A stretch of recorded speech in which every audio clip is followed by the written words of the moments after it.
The Germans are warming up on the green piste. We are back. Wow. Huge guy. He's very tall. Ihr müsst dann noch kurz diesen Go Live Button. I know this, You know this. but You it know didn't. everything. It didn't start yet. So. Yeah, yeah. Good. Auf Wiedersehen, tschüss, bye bye. I wanted to have a Aha. quick glance at the Tableau. Mr. Mock left the Turn- und Fechtgemeinde Köln-Nippes to go to Italy. Quite a loss, What do you say? this guy. Yes. Ah, yeah, He's, yeah. with our friend Alberto now. Well, probably he will make better money later because of this Italian journey, life experience. Yeah, probably it's all pays back. Okay, so, So we did you ever do something that we are in the 32. wasn't worth? Oh. Yes. Okay. So Tristan. So it's good sound. He don't hear me.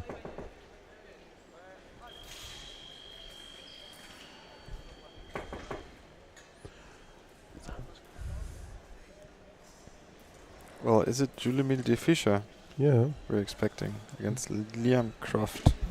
Did you change the sound or not? Yes. Okay, but you cannot check it now, or because yesterday, like for half an hour, the other one did like this, and you can hear him on the stream, on the stream. So But you- I changed it. I reduced the sound from the Yeah. cameras and I increased. So, but you don't check it when we start. You don't can. I will check it. Okay, but I think so. We can adjust it. Yeah, but I will check it. Okay, good. I will listen. Easy fed. Yeah, Gotka was number 7 after pools. Schiffer Matti. Leon Kuzmin 11. Number 3 was Fraboulé. He's a Tunisian. He did number 4 after pools. You know him? What's his name? Messica. Yep.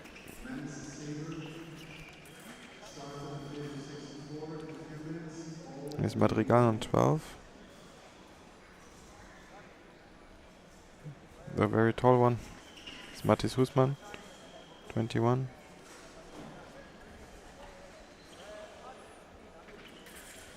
Abdazov from Uzbekistan, was it one of the ones? They had one that had the So- good results, but yeah, it wasn't him, sure. was it? I don't think so. No, but I'm just checking if we have video everywhere.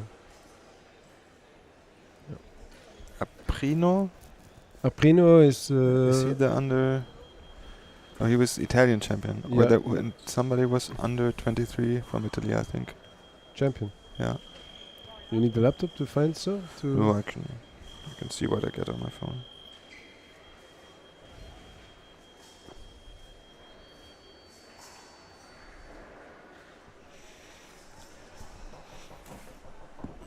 Let's see what Copilot can do in fencing. What's Copilot? ChatGPT on Microsoft version. You have the pay version for your work. Yeah. And your colleagues can see what you. I'm I had I'm sure the IT guy can see the it. sister of Evelyn had an issue with it. That she wanted to fire someone or whatever. She asked Copilot like, "How can I do it? What's a good reason?" And she was in the same abonnement, so she could see like was horrible. So now she has like a private like, but it's like a huge company. It's like, you moron who gave the. So yeah, you have to be careful for it. Yeah, she was really stressed about it. Well, that's horrible. I mean, it's just as private as your. Like As your- it feels as as your private as like a porn feed. WhatsApp. Maybe, Are we live yet? Sorry. maybe more.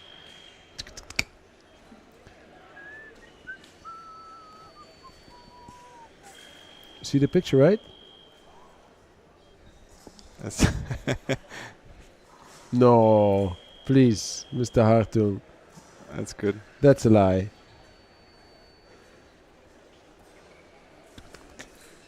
No, I didn't see it. It's on Facebook. This I one? don't. I'm not on Facebook. Yeah. Can you send this to me? The picture. Yeah, both. I can.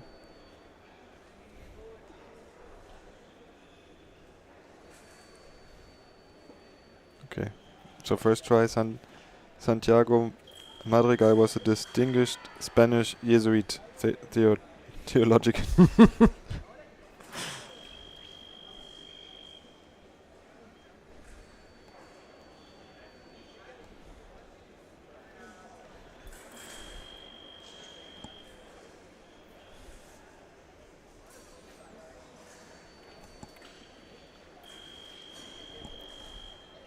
Okay.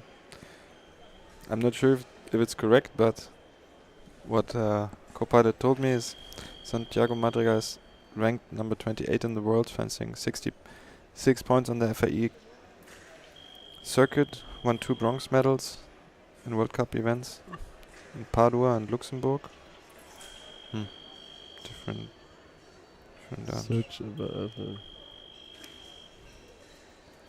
and European bronze medal for the juniors. 28. 28. Yeah, that's correct. Okay.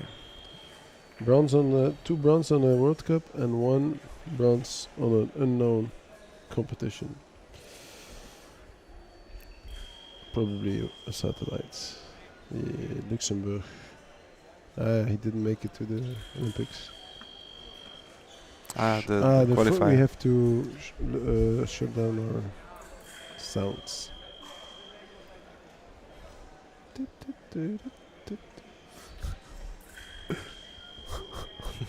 9. Crazy.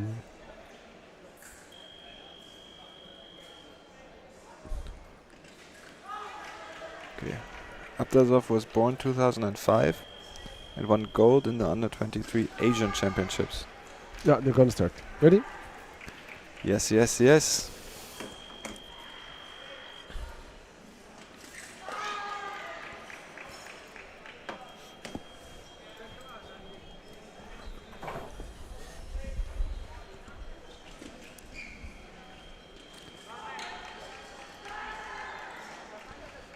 So, welcome back, Max. We're back. We're back. Good to be back. Well, competition started this morning, and it's going up, so it's time to start the live stream. Any thoughts about yesterday? Happy with the winner? Well, of course, the story was perfect. To have to name the tournament after Jolie's grandfather, and then she wins it with a 14-10 comeback. It's like you scripted it, did you? No, I didn't, but it was indeed perfect. Yeah, and Miguel, the Portuguese, have a winner where you could tell he was giving his everything, being so exhausted after every match. Was also I found. Yeah, you spoke with him. He was really happy, and he said it was like a team effort. Yeah. Yeah. Also, you could tell that they had a good team energy. Like they were very, very happy for him, his coach and his teammates, and they really felt like this win is a big They step threw for him them. in the air like he Yeah. was a world champion. It was nice to see. Like it meant something for him. Yeah, I mean it's not often you get the chance to win an international competition. Sure, it's not a World Cup, but it was a strong field in epée. There was lots of tough fights for him, where and in the final he also turned it around. Was 2-3 touches behind. He beat the high-ranked fencers Yeah. on his way to the final. That's true. So you could tell he was excited about it, and there was a little crowd who was entertained, and you invited some to the oldest fencing club in the world. Yeah, true. They were impressed. Well, today, man saber and woman epée. Any favorites on saber? What do you think? Well, we just checked Santiago Madrigal's world ranking. He was 28. I think he's the highest ranked fencer in the tournament today. Saw him in the pools. He was still. It looked like he was getting ready. It's the beginning of the season, huh? Yeah. So they need to start physically, and then maybe hidden favorite Andrei Jagotka. He's our age. Yeah, so true. But he's still around. He's still good. He's still fit. performing. I saw him doing some lunches. He's still fit. Yeah. So maybe he can show what he still got. Yeah. Also, some Italians here. One got injured. He stopped fencing. He's to the hospital now to check if nothing is broken. Okay. Yeah. Prino is here. Yeah. So he's probably also belongs to the candidates for the medals. He was here last year, and he said to me, next year I come back to win. So he has energy. He has the Italian mentality. Yeah. It's like, what could ever stop him? Forza. He just comes back to win. That's good. No, let's go to the piece. I can see some bouts are starting. Let's pick in on the blue piste. You got a big team from France too, and some of them were ranked in the top after the pool. It's not nobody of the first team of the big names from France came, but they have lots of good fencers in France. So maybe one of them is also going all the way to the semi-final today. We saw it yesterday with epée, also like no ranking, but still tough on the piste. France has a tradition of fencing, so they don't deliver like bad fencers.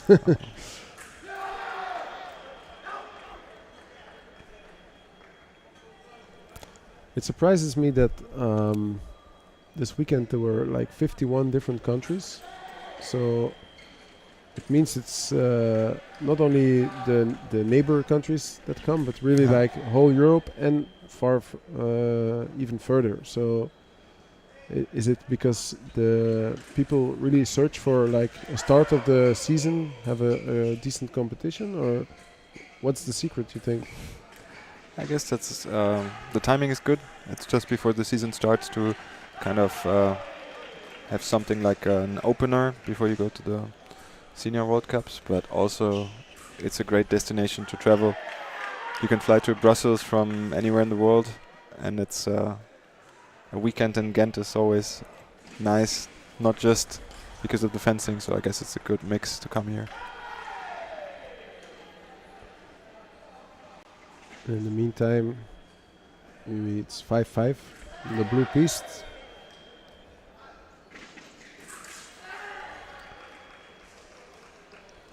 For Belgium, we have Jules-Emile de Visser, who is still in the Tableau. Yeah. It was the doctor yesterday. He was yesterday the doctor, today he's the fencer. In Tashkent, he won a bronze medal in the World Championship Junior. And then he tried to continue his professional sports career with studying medicine. Yeah. And in the end, he finished the medicine and he stopped fencing. But now he's here just to have the adrenaline again and to have the same feeling. Maybe we should switch to the green piste, if that's fine for you. He's fencing Great Britain. The Fisher is on, starting off with some technical problems, just to get in the competition. And the coach of the Liam Croft is Andrew Fisher. Andrew Fisher. Cyrus of Chaos. I was just hesitating if this... That's publicly known, right? Yes, Andrew is the Cyrus of Chaos. And multifunctional... Well, he has some students in Europe now, so...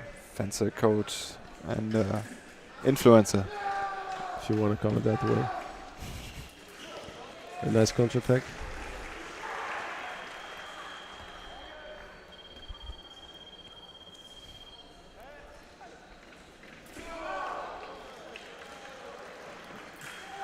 How much does Jules-Emile still practice? Once a week, on Wednesday. Nice. Wednesday. Every Wednesday. And we try to do some bouts together, but we also teach the kids, so there's not so much time. But if it's possible, we try to do our bout on Wednesday. He still looks in shape. He's The technique is good, always been good. yeah, indeed. But the lunge is just, if you just train once a week, it gets a bit shorter. But rusty. Just a bit rusty. But Liam Croft also found a good timing now too. Yeah, it was he provoked really the lunge, the attack. Again, falls short.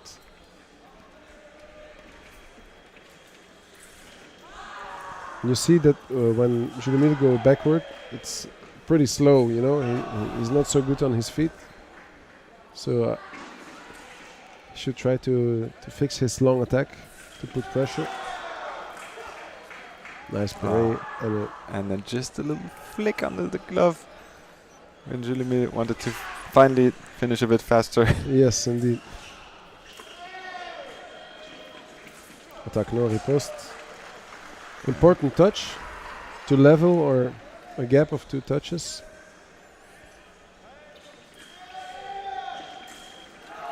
And That's something where you can see that he used to be on a good level to be able to just go off the preparation to a long attack.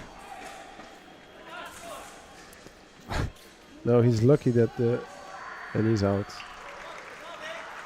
So Julien pushes the opponent out of the piste. When you cross the back line, the point is rewarded to the attacker, which is exactly what happened now. On saber, we have a break at 8, and we fence till 15. Yesterday we had epée, where the scoring is a little different. You have 3 times 3 minutes, and you also try to get to 15. In saber, we just have a break at 8. 7-7. Not quite at the break yet. Julien seems a bit overconfident Yeah, true. after a good period. It's strange because he chooses now again to defend, and he made his touches before in the attack, so that's probably what Alexander Gevert will tell him now, the coach, to try to push him. How important is it to lead in the break? You find it... I don't find it. It doesn't make a difference. It's 8-7 or 7-8 or so. But when it's 8-5, I think 8-4 is something. Is like if you're leading or behind 8-4, it changes kind of the energy. Like with 8-6, you still. It didn't really matter to me too much. Like you need to finish at 15, but if you have a really good opponent and you're back 8-5, 8-4, then it might. Like you might just glance at in the break when your coach tells you the strategy at the points and be like, wow, this is a lot, and this might push you down a bit.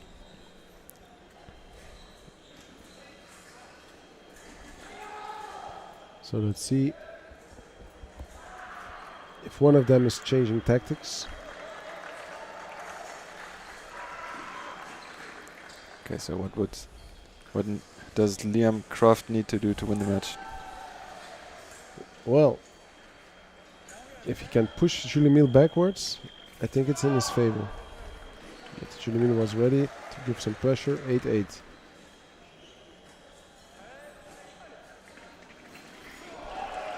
Whenever Julien pushes and then goes for the longer attack, he scored. I think it's 5 or so of his 9 touches. Indeed. Well, now he find the good start, the good preparation. The lunge is still It's like reserved. It's not like it's not all his all the way. He doesn't give it all. But it's enough now. And tactically, he wins the tempo in the 4 meter, and that's important. He needs new socks. To push in the pants maybe.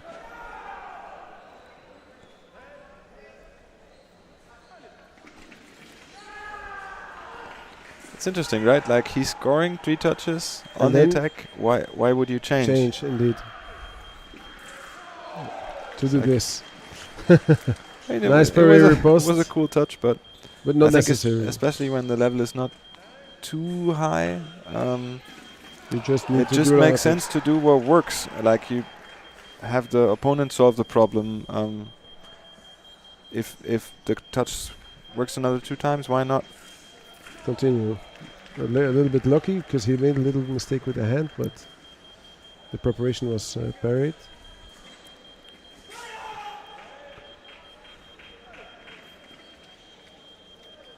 And again, he chooses to defend.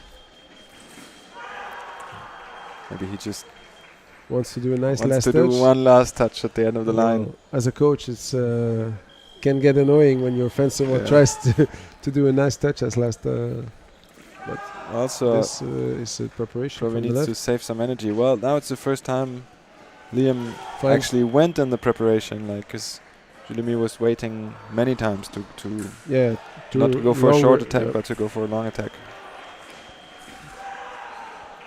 Still 3 touches. Well, he was leading 14-9, 14-11. We saw it yesterday with Julien Cortain. Yeah. It's not over till it's over. And again, he hesitates. The referee gives simultané, but Julien had the opportunity to push him, but he didn't do it. So and it's attack from the right. So we have a winner, 15-11. Tableau 32. I think Julien still got the technique and the brains. He looks already sweating, so let's see if for the Belgians today he can make it physically. And we switch to the blue piste, where Mika Schiffer is facing Abdazov Islambek from Uzbekistan. Do you know the German fencer? Yes, sure. Sometimes I go to Dormagen to fence with the juniors, and he's doing good. He's very fast, but he's fencing. We just checked it, the Asian junior champion. So quite on the satellite, one of the strongest fencers around. With just a very long lunge.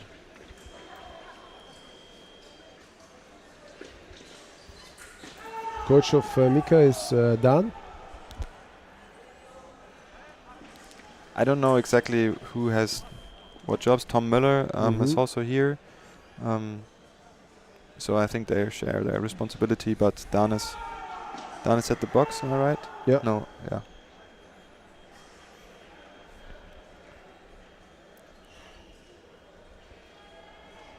So Dan was coaching Richard Hübers, and Benedikt Wagner is also a very experienced coach. He was the German national coach for the ladies in the last Olympiad. So the boys have a good coach around, teach them through the day. Do you miss it? The fencing, the practice? Yeah, I sometimes go to practice. I try to. What do you go. miss the most? The Traveling or the practice or? No, the adrenaline of the competitions, to be really in the zone and completely exhausted after a good tournament. That I miss the most. The traveling sometimes, but not the most. So we're back with Like a Mika Schiffer. preparation.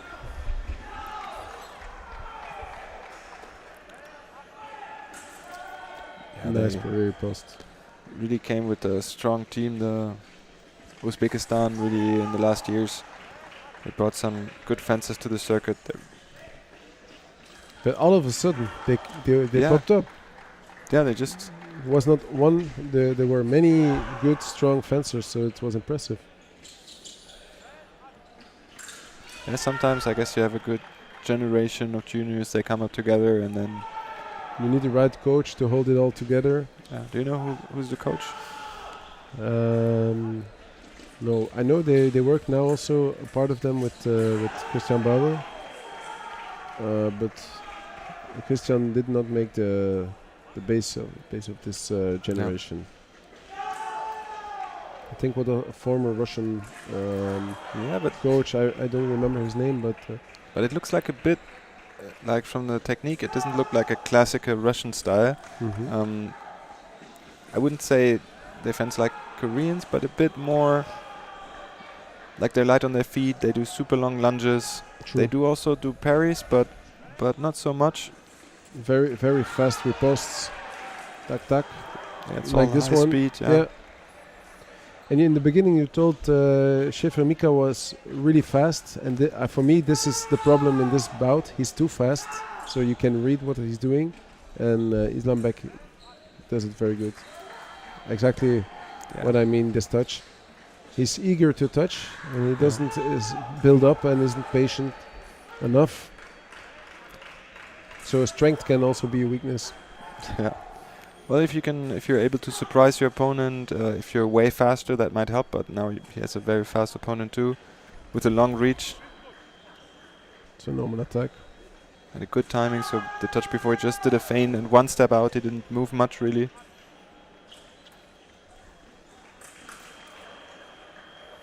Oh, but you can see Mika's. Changing a little bit his. He's able to fight, but he didn't. No, it's probably too late. But You see it often when it's 13 or 14 and you're behind. You fence more relax, yeah. and you make some extra points. So this was a clear Clear fight. result.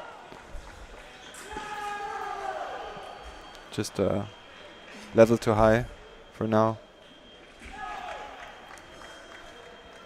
We have an international. Two fencers on this piece. Okay. You were wondering where the 51 nations come from? Yes. India? It's impressive, right? Do you think he traveled here all the way from India? Well, I know there are some Indians training with the Christian Bauer Academy, so maybe he's one of his team. So it's like a hub in Europe for some nations. Yes. and Yes. in Padua? Yep. The academy is in Padua. Yes, it's now in Padua. It's Aldo Montano is also connected to the academy and comes once a week. And it's not advertising people. Everybody on the stream, we're not paid for anything. No, it's just for people abroad. It's like a place to come. It's an interesting model, other than the national centers, to have a private academy. I think that's more common in epée. Arno Schneider has one now in the neighborhood of Paris. So there is a market. Well, you see many federations struggling sometimes to get everyone together. So I think it's good that it coexists. So not only private, not only federational, but just like it only can increase the professionality of the fencing. So I think it's a good idea to have it both. Referee Mr. Schiffers from Germany.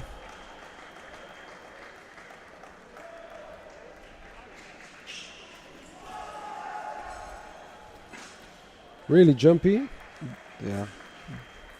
But a little too jumpy in the last movement of the legs. That's why he got. He jumped, but he didn't really extend his arm. He didn't, he flunged, but Not to go. But difficult anyway. touch.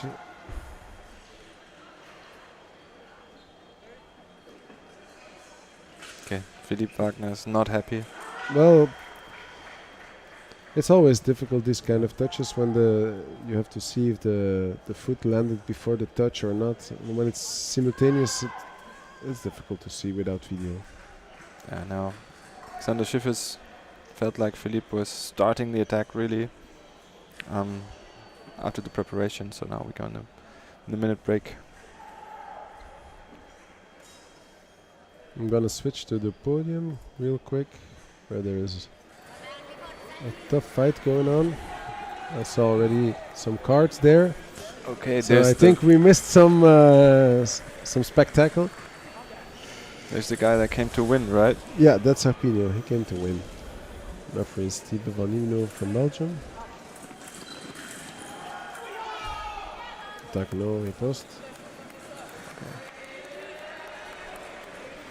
The Luis from France, he knew he stopped.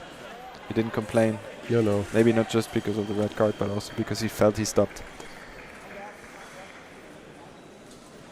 Well, we don't know if the red card is because of starting early or it's because of complaining. We don't know, but once you have a red card, you'll be with starting early and complaints. You might be a bit more careful than before the first yellow card. No. Oh, nice counter-attack. Beautiful counter-attack. I was wondering if this maybe even crossed his feet in the riposte. He was jumping really. Well, the We can check. video starts only later, so not in Tableau So 64, nobody but knows. you should ask video in this situation. Okay. That's true. Our stream we can rewind later. We I'll can check do it, if I yes. if I saw it right. Okay.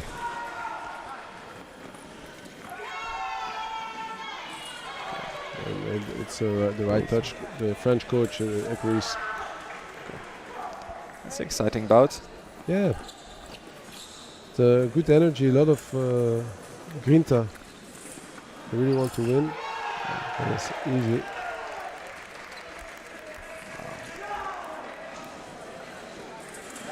He was parried very close to the body.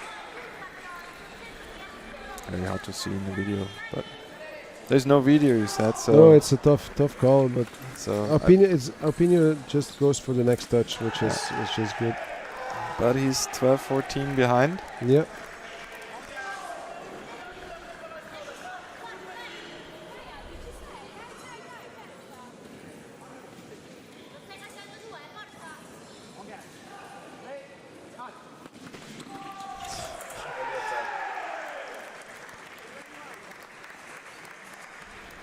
Nice attack. We got a winner from France. He was leading 12-10.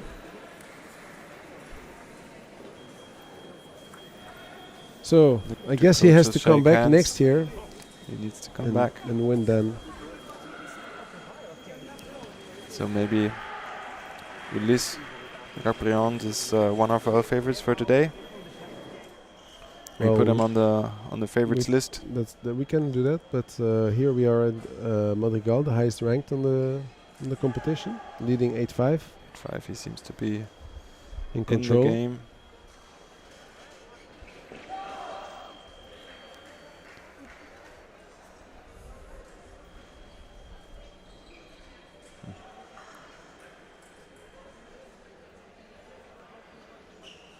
Referee Ibrahim from Egypt.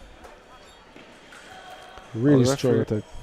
Referee showed that Santiago was kind of searching for the parry in his preparation very early in the touch, but so he didn't like this. I guess like the referee didn't appreciate him moving Yeah, the large distance, so maybe he's gonna stop doing that. Attack no, attack to. Next, Chromie thought Santiago waited too long, but Coach John, he immediately said like, no, you're touched. Sometimes you see it better on the side than on the piste. well, also it's kind of a distance when you go to 6-11, where you're like, okay, fuck, maybe even the decision is right, but I really need it. Yeah. Like distance getting too big. It was a nice proper attack. There was some blade, and Max thinks Santiago hit too low, so it was a parry for him. But yeah, it's also good to like it has some advantages not to check on the video. It's just the that's next true. touch, and it's really not too much thinking about it. Beautiful line. It's really uncommon, and I don't know. I wouldn't do that to just start off after Préalé with the line. Well, Just, Madrigal okay. is the king of it. There are on YouTube some of the videos, I highlight saw- videos I where saw he him does do it, and yeah, he just has a really good style. Yeah, to do it. maybe it's a stylish touch, but you give up the chance of right of way just from the start. So the line is a defensive action, and even if you're good, you probably won't score more than 50% of it. So there was a guard to the hand. Looks like nothing really happened, but it just hurts if you get a guard against your fingers.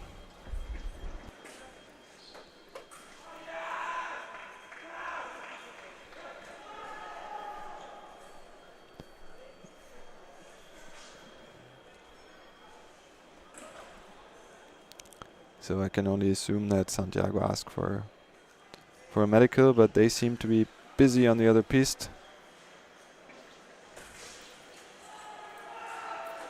Okay. But the fight can continue.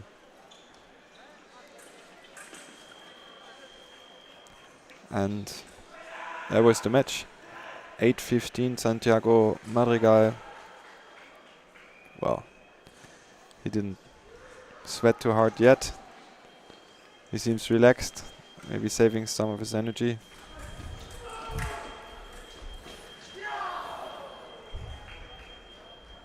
Goes in the 16.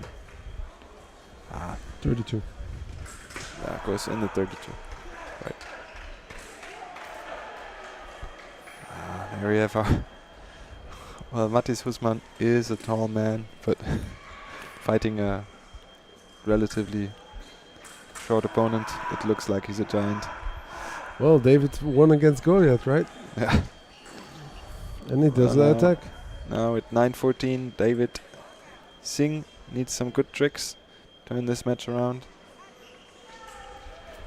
And he can't get away from the long arms of Mathis Husmann. Well, let's have a small break and we'll be right back.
So we are back and we immediately go to the green, yellow piste.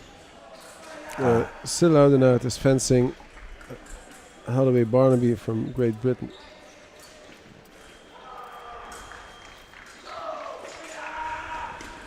Okay, would be a good time to call a video review. Sometimes the fences move very fast for the volunteers at the cameras. It's hard to follow the bout. And if they take the video, I think the referee can decide to still give the touch even though there's no video of it. But most of the times, if it's not a really clear touch, they say when there's no video, okay, well, we can check, so we're gonna redo the touch.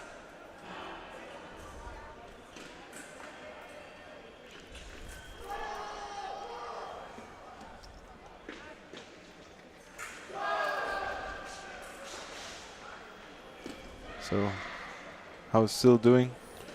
Well, Sil, as a junior, he did all the competitions and tried to get his career ongoing.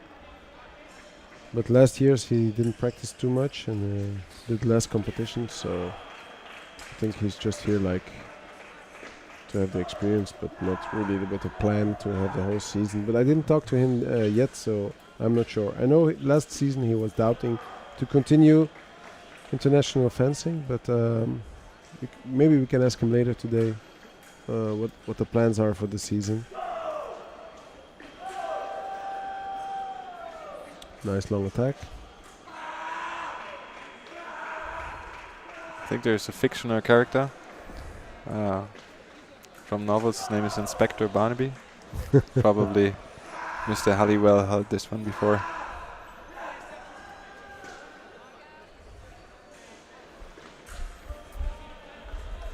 So a parade and riposte.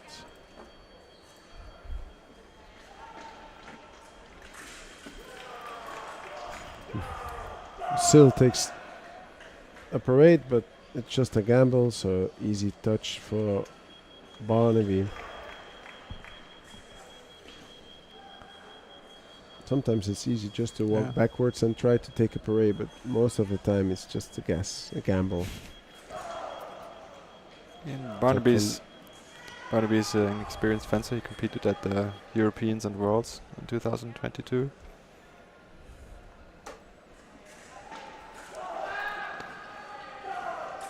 And he takes the lead for the break. But the British fencing really took some ups and downs. They had lots of funding for a while from Team GB. They got really supported before and after the Olympic Games in London, and then at some point the funding was completely cut, and they had to completely kind of restructure and reinvent British fencing. They lost some good fencers too at the time, but now I think they're back at their. Well, they're building. They're building up. But it's difficult when and we see it in almost every country. When they change the way of funding, it's difficult to have like consistency in the growing process. So if you miss like 1 or 2 seasons with decent contribution, you feel it some years later. You feel that you missed the 1 or 2 seasons. I think especially in fencing, maybe in other combat sports too, it's important to have a scene, to have like a community, to get people together. Whereas in other sports, maybe you have a talented runner, you can just fund the individual runner and you be successful with that. But you need the clubs, you need the infrastructure to. I think that's one of the reasons Francis came back so strong after they. I think it was in London where they really didn't perform very well, but they have so many good clubs, so many, just like a deep infrastructure. So they did return in all the weapons. They're successful again. And women's saber also, they can change the whole team and still be on the podium. So there are not so many countries who have this pool of fencers to be so successful and so strong. But we're back in Sil against Barnaby. Sil falls short again. Barnaby seems confident. Well, he's leading already the whole match, so a little stop from Sil, and he got frustrated and don't understand why, but there was a little stop in his legs, so attack contre attack. Yeah, I think he felt that Barnaby did a little mistake too, like he didn't extend his hand perfect, but the timing was still in his favor, so I think that's why Sil was like, well, something felt wrong. Takno, decent attack. So he really bent his tip back just to flick it in. Well, like just to throw it in from we behind. say just stop fishing. Stop fishing. But here he does it. Yeah, but I mean, he touches. Yeah, and if he touches, it's fine. But but it's really far out too. Guess you just get one shot. Touch. Well, we saw in the first half that Sil fell short, but now it's the other way around. So maybe Sil can come back. Attack from the right, preparation. Oh, he seems to be in the... To feel the moment.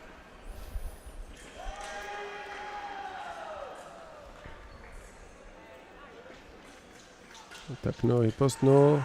Long attack from Barnaby, who touches. Yeah, and so it was the right move. Distance was a bit too big, and then he got up from his fencing stance and just threw the riposte in the air. A little bit sloppy. Yeah. I think first attack touches. Yeah. Yeah, no, it was attack from the left.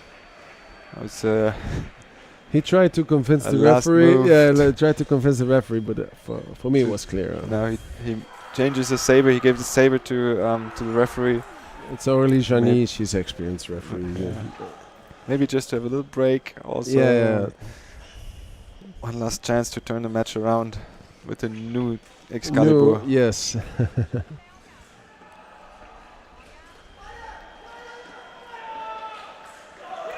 And again, But, the stop. And attack from the left. Yeah. He Well, if you're stuck with one action and it's always Yeah. against you, it's difficult to loosen it. well, it looks like he just doesn't feel the The difference. the small advantage.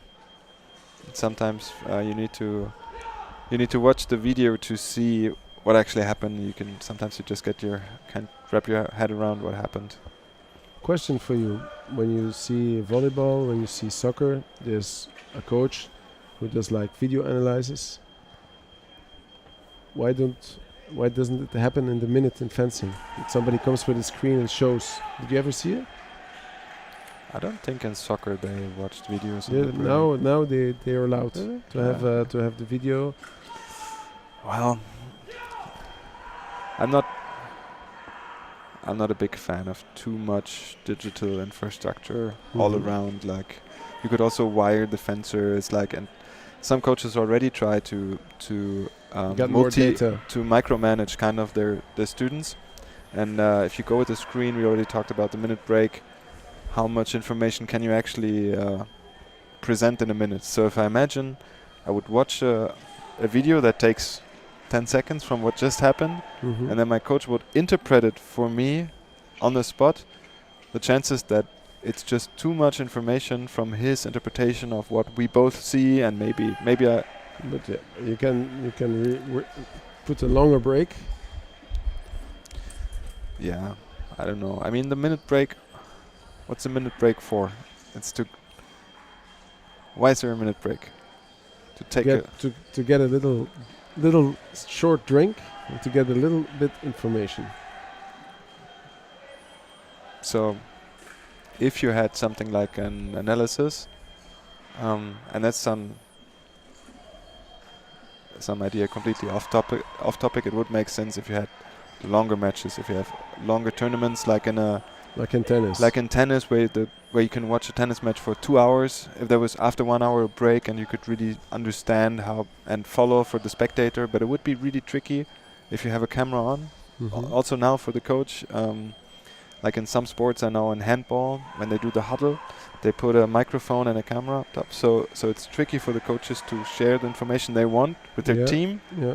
but it's also public the same moment. So the other team can get the information now, but also later in the analysis they can watch in the coach's head. So it's maybe it's also good for the coach and the athlete to have some kind of privacy, where they have their feedback that's Yeah. not directly open to everybody. I remember that a few years ago when the French team was led by Dorel, he had papers, and everybody who was out of the pool, like out of the competition, needed to fill in the paper, and they had to just pick a fight, and they had to sign like there was on the paper was the piste, and they had to show where the touch was made, if it was an attack, preparation, or pari riposte, just to have some data. Now a lot of fights are online, so you could do it online, but back in the days it was like Yeah. a way to have some data, like some information. I had a memoir, like a what's it called? Like I had a little A book. little book where I you had a could little write book in. where I could Yeah. write after tournaments, and at some point I stopped it because it's, especially in the senior circuit, you fence the same people and you know what they do. I could recite from it, so I didn't need it anymore. But it helped me to reflect on what's happening on the piste. Yeah. So I stopped doing it, but I think for for a while it's a good thing to systematically reflect on what's happening, how you won or how you lost the match. Well, like the match now where Sil lost, if he can review the match, he will see, okay, I did the little stop, and that's why I got touched. Okay, the saber bouts are over now. We have a little break and we'll be back with epée. Bye.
Les 5 vénères.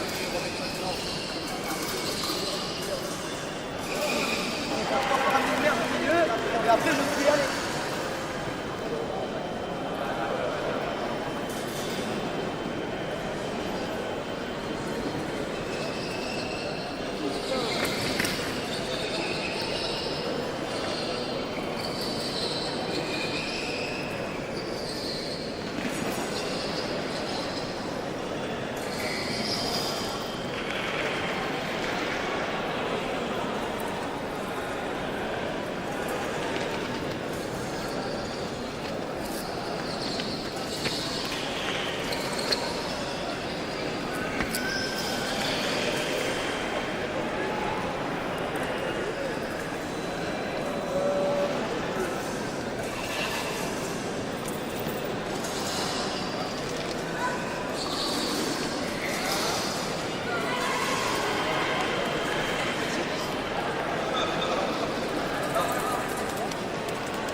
Ja.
Dat had ik heel mooi gevallen. Ja. Ja.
Ja, dat is gewoon livestream.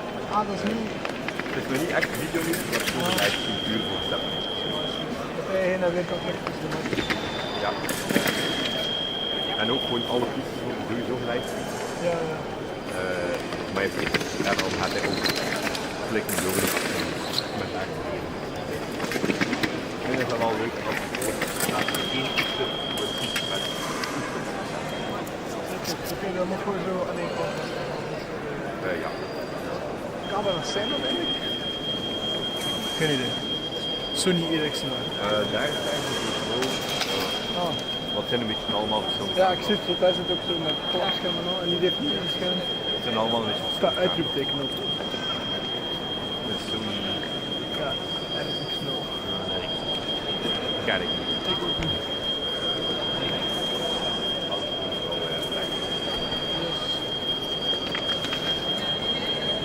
Zeven klok. Wanneer wordt er nu bestemd? Normaal om 2. Dus normaal 1 minuut geleden.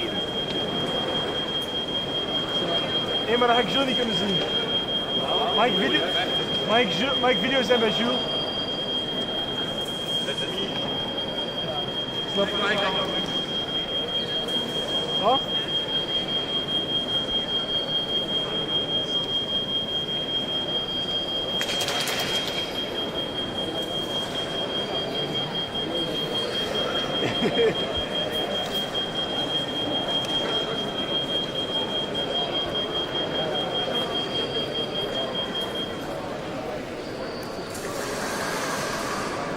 Morgen moet je ook de video doen.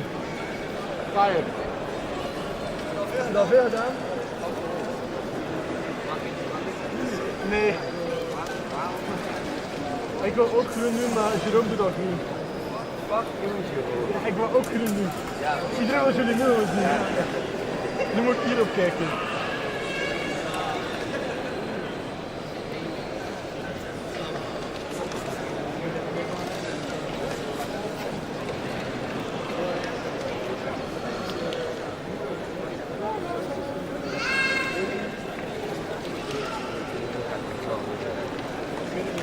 Ja, wel echt wel tegen Max van een guy zit.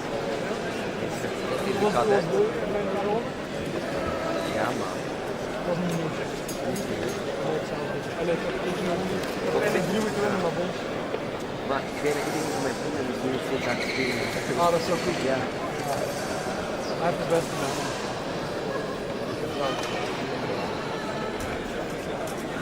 Ik heb hem afgezien op letterlijk dat scherm. Hier. Dan moet je die brede van de scherm. Dat is gewoon exact hetzelfde. Ik kan af, wanneer wordt dat hier in promotion afgespeeld? Dan als je niet op de knopje drukt of zo. Ja, ja. Ah, oké.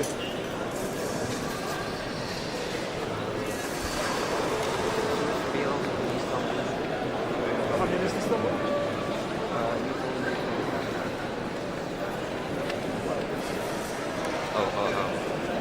Fire. Dat is live, hè? Wow.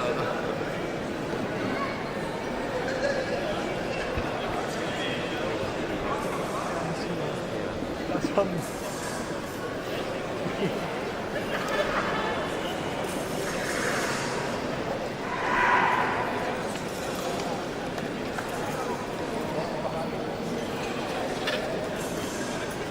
Kurto, ben je terug?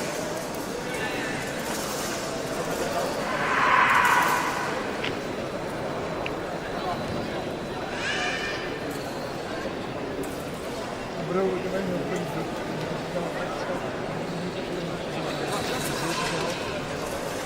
Nu is het goed gedaan. Bij de machine van de steek. En ik moet nu bij mijn camera. Alles komen dat ik wil zien. En toen is de blauw staat tussen de groene visie, dat zegt iemand van de klep. Dus dat willen we niet zien. Maar ik moet zien. Afgelopen van mijn jongen. Maar dat is natuurlijk belangrijk.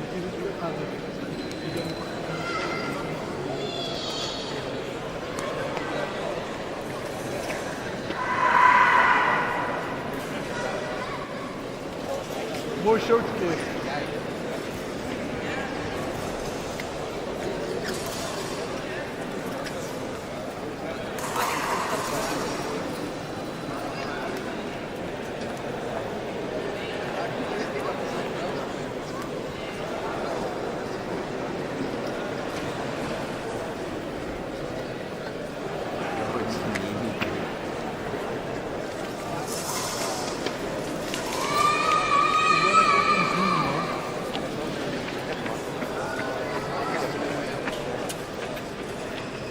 Dat is mijn job nu. Weet serieus. Je doet me dat graag. Het eerste is dan nog kutter dan dat je denkt.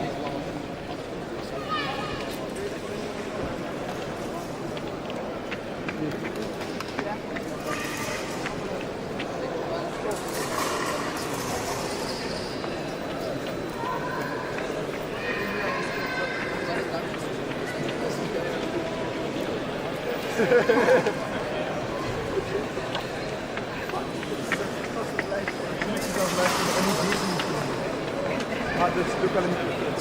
Ik zat bij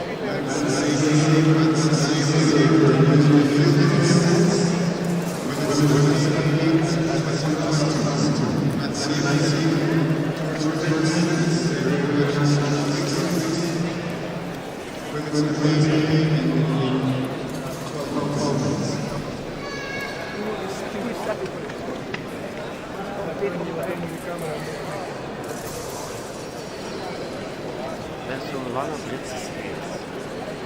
Ja, en die guy zou echt gewoon... Stel dat hij hier zou staan, dan zou er echt gewoon Iers of zo zitten. Ik wil dat niet werken. Ik zeg wanneer ik in de Sarah lang ben. Ja, die weet ik. Je moet echt hier. Ja, dat is zwaar breed. Zeg, jij staat in beeld. Nooit.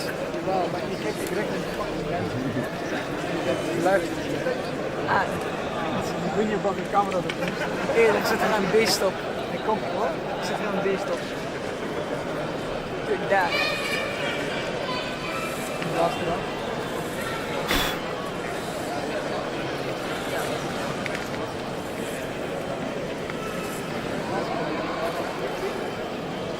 Ja, mag je zien.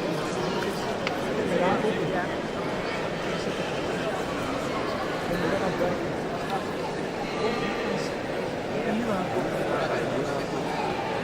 Was dat niet dat net?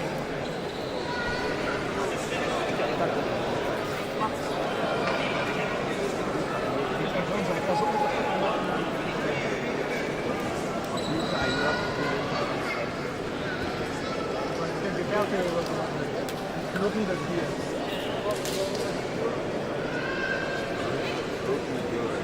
Welke match heb ik zeggen? Welke match heb ik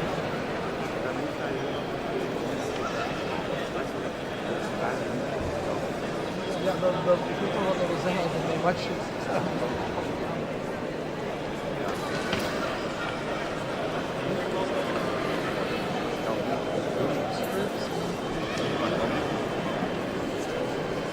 Welke zei je?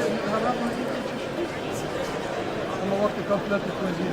Maar het is heb ik gedeeld. Je moet dat op en de dag bij jou is. Ja. Je moest weken of lang van. Ja, kijk maar niet. De dag bij jou is dat nu. En ja. Daar is video. Oh, ik kan niet op die video drukken. Is dat dan dit beeld? Ja, ik zal het zien. Ik kijk nog naar op de tensie. Ik heb gewoon op de video gedrukt bij mijn piste. Stik is je hand in lucht. Ja, maar chill. Ja, dat is gewoon deze. Maar er zit wel nog delay op.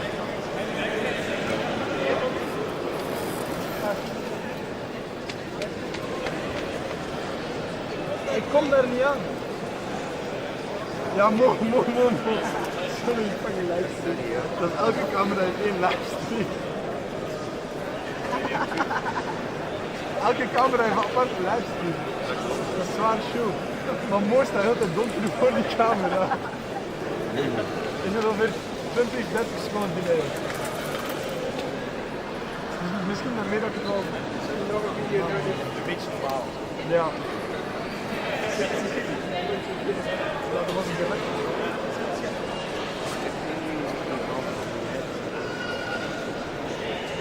Wie stapt er?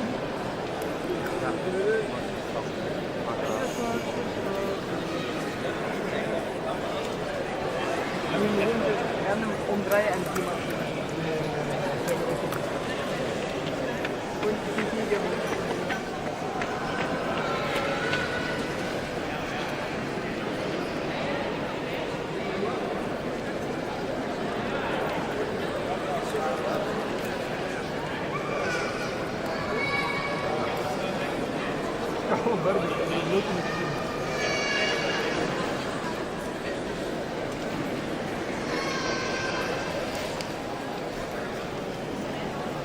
En je hoort me ook gewoon spreken.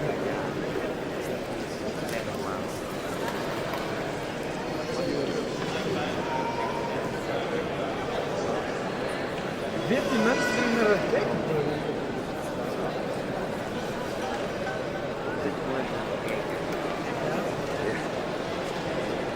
Ja, je hoort mij lekker op zijn en dan ook spreken. Daarom is die microfoon zo moeilijk, man.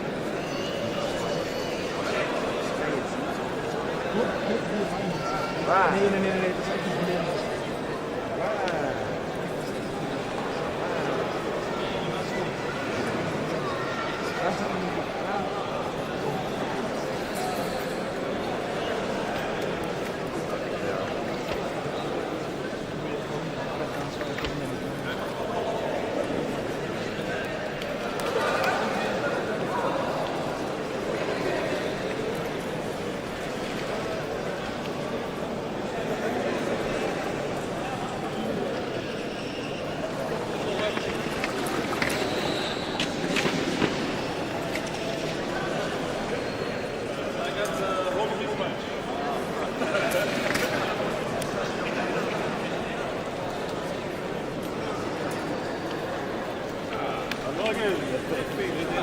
Thank you. If you don't get any yellow or red cards, like Kevin does, you may stay.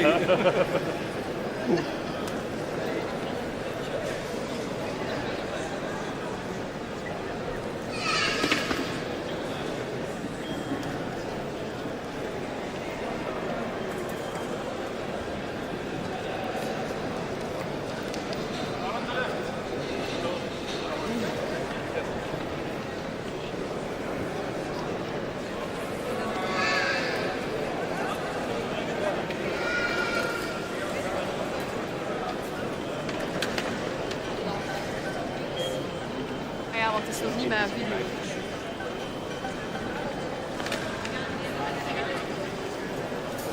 Ik zie anders als het erbij hoor. Kom met je af.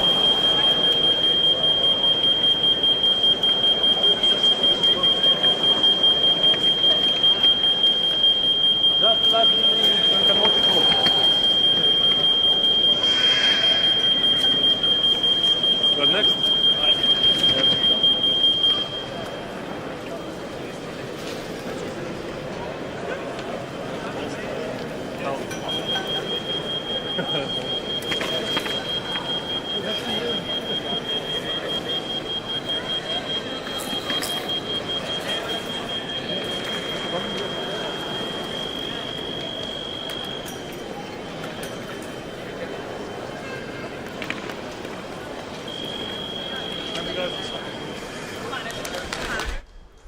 And we're back to start the tableau of 32. We immediately go to the green piste, where we have Julie de Vesser from Belgium against Maxence Bloin from France. And the fight is immediately in the 4 meter. Try to get the initiative.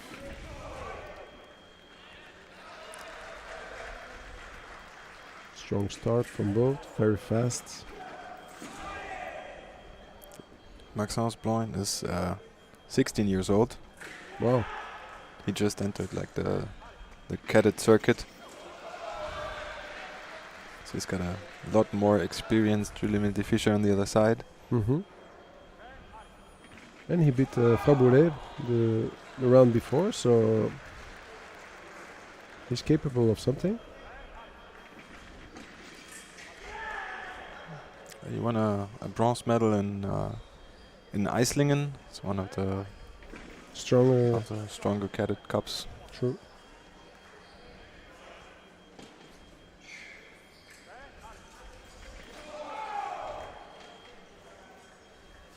Nice strong attack. Yeah.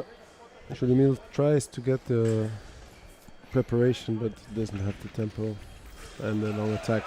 Long attack, which saved him in the bout before to win it.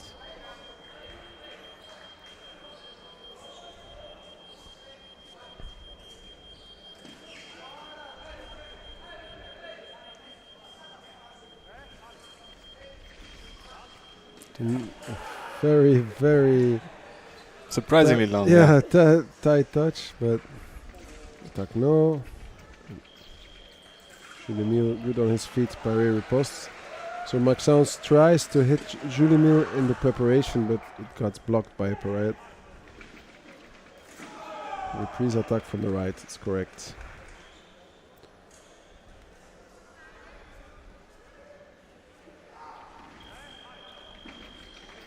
And the long attack. He almost got parried. Yeah. But Maxence was already kind of gave up. Really felt like okay. Yeah, he stood still. Attack no, riposte immediately no, a little bit too fast. And now, let's see if he can make the parade. No. 8-6 in the break. A very fast start. That was a short first half. Well, I think it goes too fast. They both go immediately to their line. On garde prêt aller. For now, I think it can be interesting to just take the time between each touch and prepare for the next touch. Especially if you're maybe need your extra breath, but Julien doesn't seem to be exhausted or slow. No, it's more like the tactical choices. Like there's something if you don't train so much on a high level, to just feel when to start of the attack. It's when practice really helps. Also some tight touches where he tries to let him fall short and he just got touched on the manchette. So Yeah, but for the one I was really like, Maxence started off strong with the hand low, but he changed up and he was surprising, like he has a lot of power apparently. He was really making more room on the piece that I would have expected and Shulamir would have expected. true. 8-6, let's see. Strong attack. Paré riposte.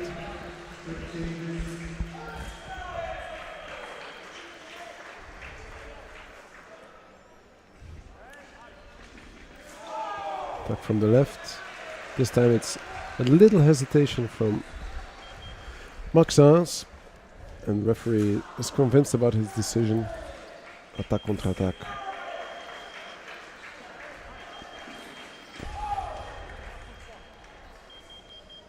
Oh, a lot of touches in the box. Long attack who misses. Now try to defend and he immediately stops. He has another 7 meters behind him, but he stops in the middle line. It's not a good sign. No, but also it's a very strong move from Maxence not to just do the 1 or 2 steps back, but to really get out of the distance. No correct. No preparation. He's very open in the middle. I think it's 50-50 in the middle. Yeah, The just goes touches. back and forth, but Yeah. I can't really tell why somebody's waiting or not. It's like it's more like a coin toss. Yeah. And the long attack. The long attack with touch is very important touch. That's probably the strongest touch from Mr. Jules. Fischer. Yes. And now the preparation. Now he seems to have broken kind of the rhythm to. But you also see, you Change it don't up. see it really on the video, but the crowd is there now supporting him, so that's it helps. No. He wants in the preparation a parade, but I think he got touch immediately. He was touched. I mean, maybe there was some blade too, but Now it's the case, and he does it very good. He goes to the end of the piece just to to be ready to the next touch. And the long attack. Yeah, both seem more focused now. Yeah. Well, you see Julimir complain about the touch and then take the time to stop it and to refresh for the new touch. Attack from the left. Looks Now like he's he really finds got it. it. They both hesitated, but Julimir was faster to start. One light. Oh, Is really, really convincing the referee to get it, but without the light. You see his face. They test and it doesn't work. Okay. Well, that's interesting. Was it too early? Or did Maybe it not there work? was some blade in between it, and then you have the blocking time. Probably was some blade. Yeah. Well, this now it's difficult to again load up when you unload it when you think you won. Let's see if he's ready. Back from their left. A little hesitation in the arm, and it's totally correct. And you see and you hear. Now you can see the crowd. That's nice. Yes. All his teammates. Well, I don't think he was like the upper fencer or something, but he managed in the end to do the right thing. So, and that's really difficult when you both like equal level. Yeah. Just to step up your game and make sure you get the touches you need.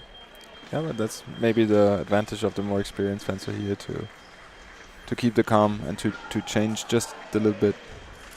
At the moment, what's needed. I think we have some more interesting matches going on. Indeed. In the podium we have Max Müller against Philippe Wagner. We talked about it yesterday that from Czechia we see more and more saber fencers, and here in Tableau 32 they are present.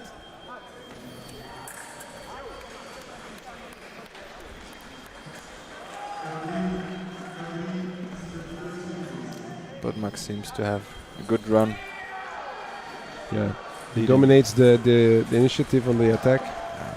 Going in at 6-0. What do you say to your student when it's 8-0 and when he's 8-0 behind? Change everything? When it's 8-0 behind, Yes. you got nothing to lose. Stack, throw it all in. Just say, I'll see you tomorrow morning at practice. It depends on the energy. Mm. If your student is broken and like you need to kind of build them up,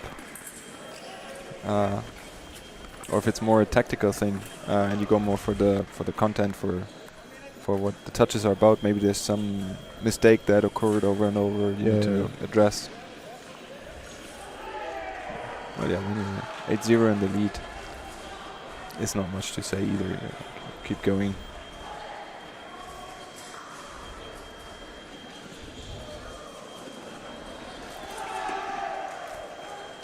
You have the rule too? The club 15-0? Yeah, we have a rule. What happens? It's just not done. You at least give one touch. You never do it? I never did 15-0 to anyone. You have to bring a kist of beer. Only, oh really? Yeah. You do it like We are sportsmen, we don't do beer, but well, every country has his Did I say beer? I said, of course, it's alcohol for beer, of course. But also, if you say it like we did now, you jinx it. yeah. So the probability of Philipp Wagner scoring the next touch is close to 100%. Okay.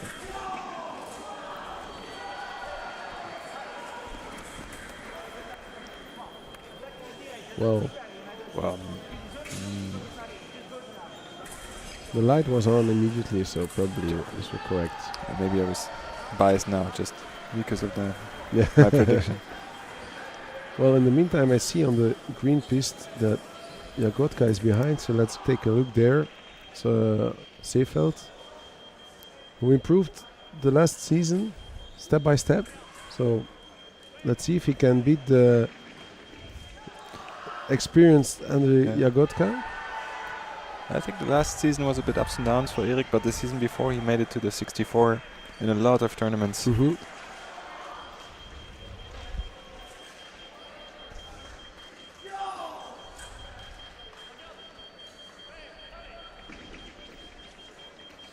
Jagotka with his huge reach.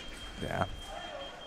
He kind of has his own style also to attack, keeping the guard very very close to his body and then extending at the end. It's very difficult to touch him while he's attacking. Nice parry riposte. Yeah. Erik is on the floor. He's on the floor. Like, now we need the coach. Yeah. Jagotka, his fiancée.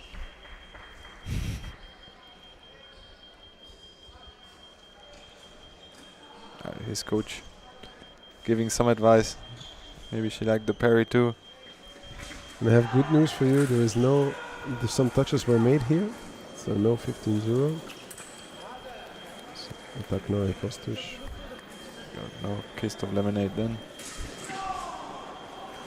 It's difficult when you're 8-0 behind to pump yourself up to make some touches or at least make something out of the fight when the level is that different. But like we said, we come from a period where the Czech only did pools and they were out. Now he's in the 32, so you see them also like progressing.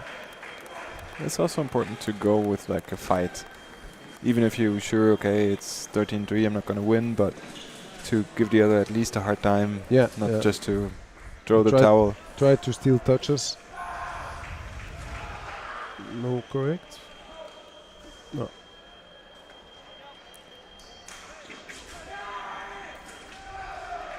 Nice parry riposte.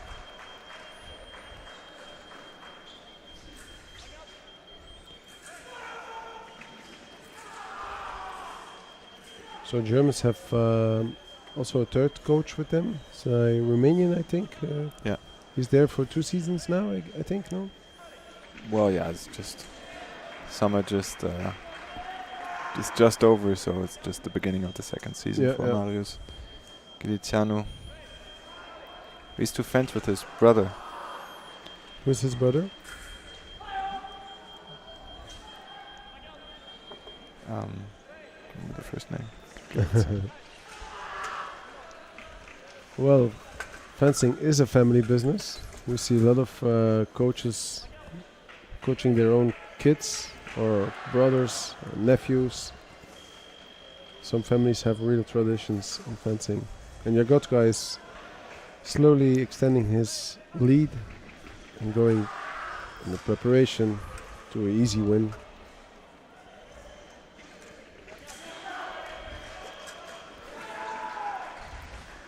Pacno almost out.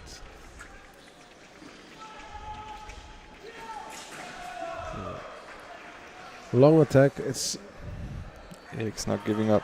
no, and we saw it yesterday. Also, some bouts that when it was 14, the fencers dare to do a long attack, dare to have some more risks and succeed. So it's really mentally that they make the touches when they are in a position almost lost. But 14-8 is a lot.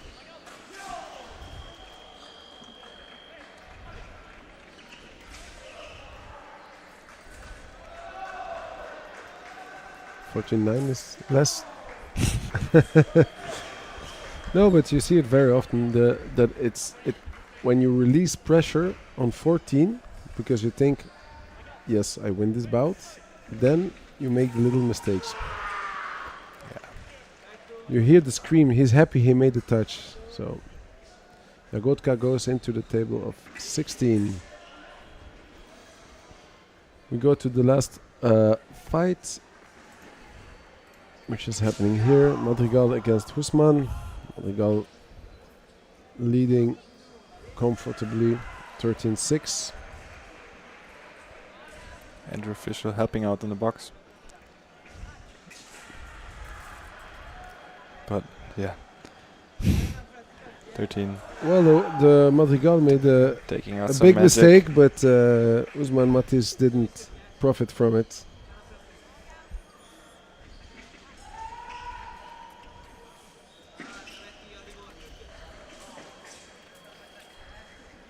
Long attack. He tries again to block Matis.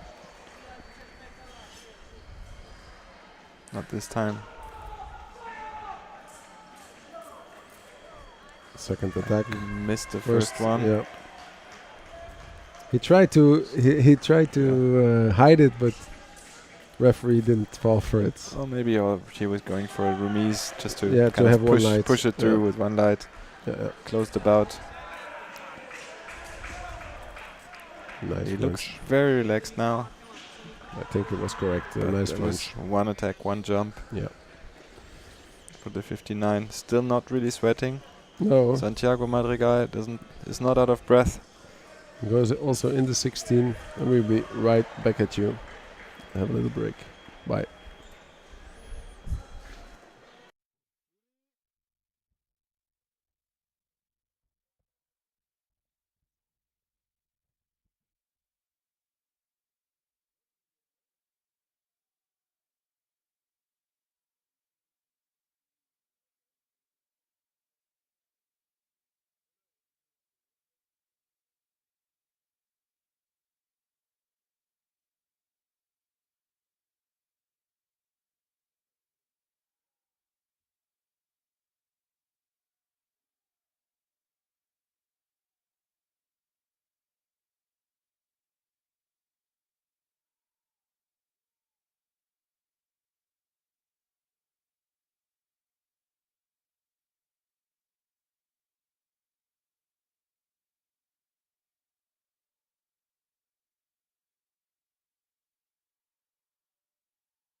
And while we wait for the epée bouts to start, we check some fights in the Tableau of 16 from Saber, Man Saber. We are on the yellow piste where we see Leonard Weber against Musa Muratov from Uzbekistan.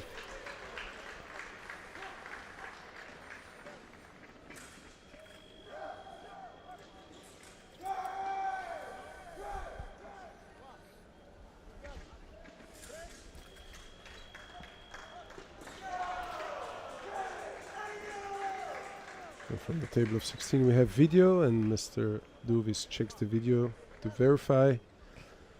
Aymuratov, who is coached by Christian Bauer in this bout, is in his academy. Had a very strong fight before, but now Leonard Weber is getting closer, and we have 5-5 now.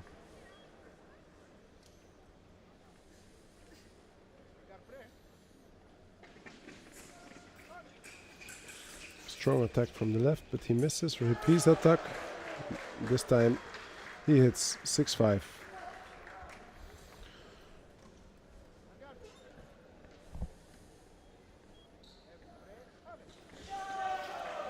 Preparation.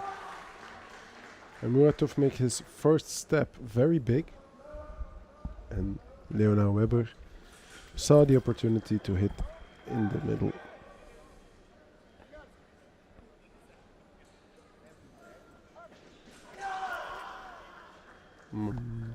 Feels like attack from the right. Yes, 7-7.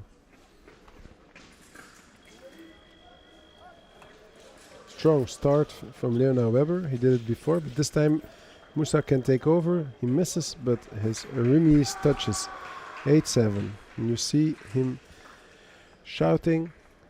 He's really happy with this last touch he got. That's a real fight. Yeah. And you see Christian Bauer tell him, like, use your piece to go backwards till the end.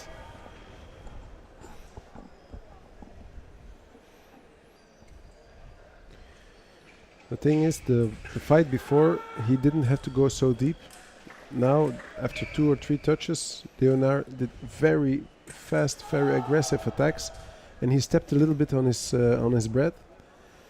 So the break is welcome for him, just to find the good rhythm, Yeah. the good breathing rhythm. That's why warming up is so important, to already go that deep, have a heartbeat, a heart rate really high, just to be ready for a fight. Leonard looks ready. He's got not his home crowd, but his support in his back. Nice picture with 8 Germans behind him cheering.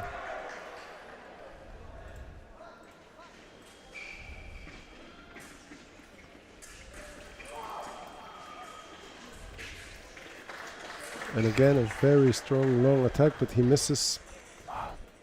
And Musa Muratov, Good call, but just in the end, he's pulling back his arm a little with the mistake. flunge.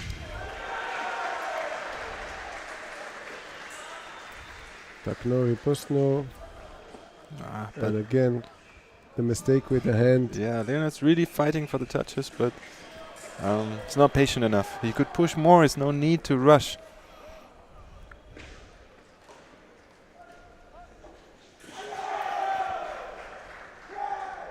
Well, he makes a lot of movements with his hand in his attack. Not even now, but before also. Yeah. So he has the initiative, he does the attack, but he blows it up by himself by making such a lot of hand gestures. Yeah, but what now happens is the referee thinks Leonard, well, he actually did search for a parry, looking for the blade. Musa Anatolov took over.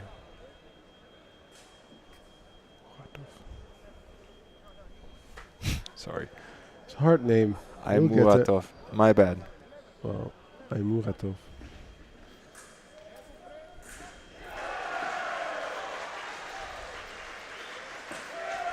And this time he extended and he waited really long. Yeah, it's absolutely no need to finish the attack before the end of the line. He could push, If he's out, it's even better. But he gets the upper hand. at the start he starts stronger, and it feels like he's in an advantage. Yeah. Even though he didn't touch, that's why it's 11-8. But he almost won the initiative every time. But the referee says no, you jump. So it's 2 attacks really. We missed the first one.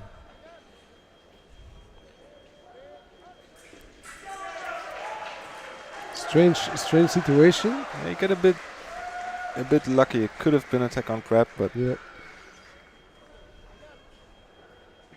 one light was just the right thing. Back from the left, and oh, Hey, they're stuck in each other. he still managed to get the attack, although now he really waited at the start before he was starting off strong, so he's really changing the game. It looks like Muratov hurt himself. He, Was du- a strange movement he made. he dug down very fast, and to Yeah, be the honest, they saber would- was blocked, and chaos. 12 To be honest, then. I would hurt myself too if I dug down like this. It's no shame. Remy's first touch didn't hit, but Yeah, good. while retreating, Good he timing, good move from Leonard, but he slipped a bit. He's just not making enough of his good tactics. again looking for a parade.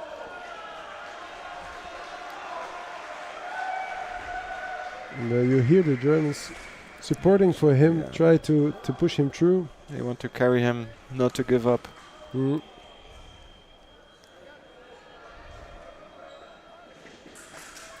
And it's a pity, really. He could have won the match. It looks like 15-10, it looks like. And Muratov would be dominating. Mm. He won clear, he won the proper, but if Leonard was able to finish his attacks, Well, would have like I been said, super close. he surprised in the beginning.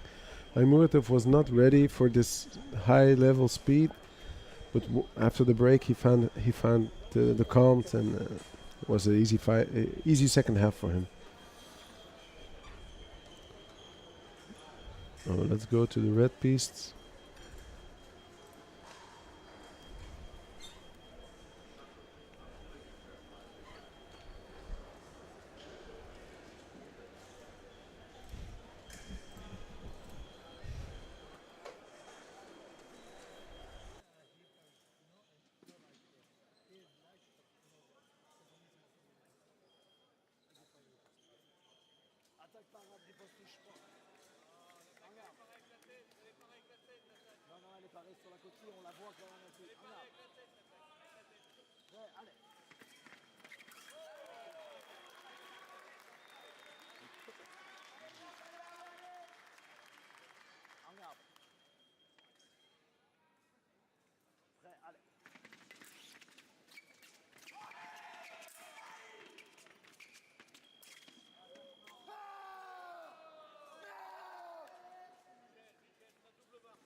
And we begin on the home champions fight on the blue piste, where Julian de Visser is leading 11-8 against Artuso from Italy. Looking good in the top 16.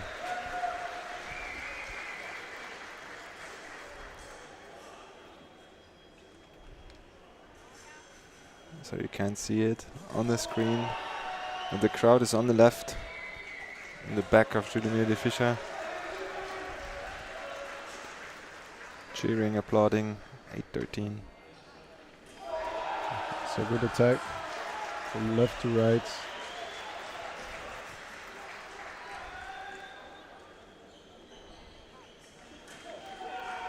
A little search for the Looking for the parry. It's yeah, a for very the parry. energy efficient way of fencing, right? To change from short attack to True. longer attack or offensive parry. Not too many steps. But maybe also because he doesn't feel too comfortable defending. Looks like he's not. Well, the previous fight, he always got touched in the defending, so it's like stuck in his head. Like don't give any territory on the Yeah. back of the piste. But It's really going forward. yeah, 14-11. He has to take care of his first preparation. So attack from the right. They check for the video. Yeah. I think it's attack from the right. Yeah. It would be good to change things to close the match. Yeah. Yeah.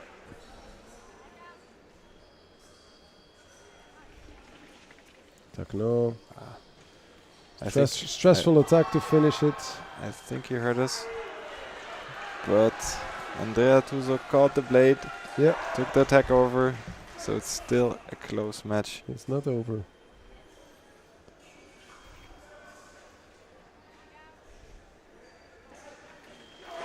And a very close call on the hand. Crowd roars. And now you can long see, enough. you see now the crowd being really happy. And I'd call that a big smile. Yes. And the referee showed him that was very close.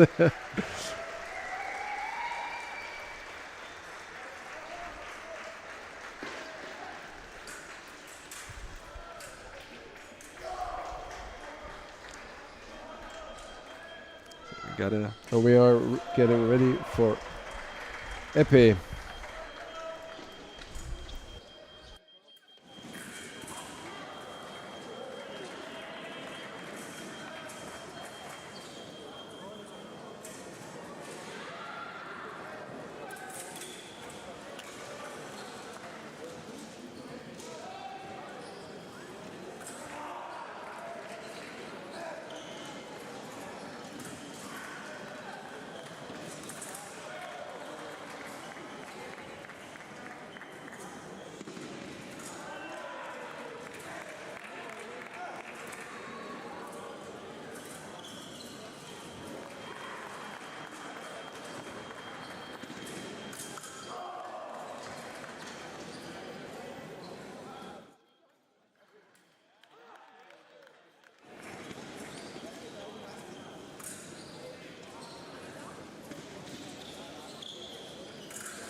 And we welcome Yuri Valaken to co-commentate for this women epée fight. This is Anne Bulting from Belgium against Laura Wetzker from Germany. Yuri, welcome. Welcome, Seppe. Welcome, Seppe. What can you tell us about Anne Bulting? Anne Bulting is number 2 in Belgium EP fencing ladies. She's doing very good last season. Now she's also a very good day. She's very good in defense, so we will see how she can handle against Wetzker, a famous name in Germany. Okay. You say a famous name, it means she's in the national team, or have been in the national team, or? She's in the national team, she's doing all the World Cups, so she's one of the good big talents in Germany. He saw an attack from the German girl and it was a double touch. But as I told before, Anne Bulting is very good in defensive. She has very good counter 6, so we will see if she can do that. Okay, but it's going very fast. Not that much preparation. Well, you say she does all the World Cups. Does it mean she comes here to the satellite probably to start a little bit the season off, to have the feeling of the fencing distance, or what's your idea about it? I think the Germans did a lot of fencing camps already. They're almost ready, so I think they are already in top condition.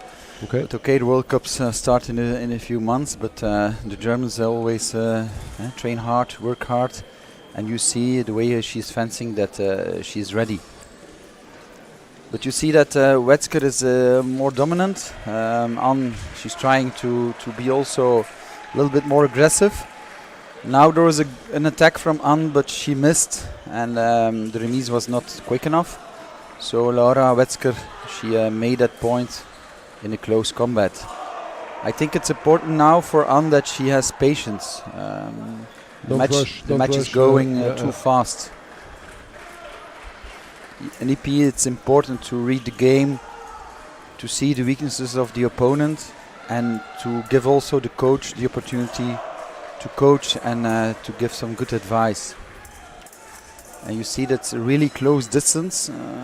Normally at EP it's a longer distance.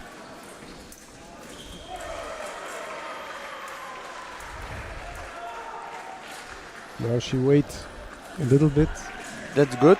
She wait a little bit, and then okay, Wetzker is preparing, and she is stopping the attack very easily from Anne Bulting. I think she has to prepare more with the point. She has to be more aggressive in her attacks. And 6-3 is already a good advantage, but it's never finished. Well, it looks like she doesn't really have the solution for the precision of Laura Wetzker. You see Anna made already a few attempts, but she misses. That's right, Seppe. It's a problem is distance at this moment, because Anne is not reacting that fast, and when you're on short distance you come too late, so she really has to have a larger distance, or she has to increase the speed. Again, she's not that fast enough for the attack of Wetzker. So really the key is here distance. Okay. So a lot of work to do in the second period, but we're not still there. 30 seconds to go in the first period. What can the coach add here in the break? What should change? To change, if you like one action or one word? Yeah. Change the rhythm. Change the rhythm. Change the distance, and be more aggressive. She is not on the same speed level as the German girl. Okay. But now it's important that she can maintain the score. 4 points, everything is still possible. Now you see creativity of Anne Bulting. A very nice touch on the knee with a good preparation. So 3 points down is no problem. 4 seconds, so they go to the break.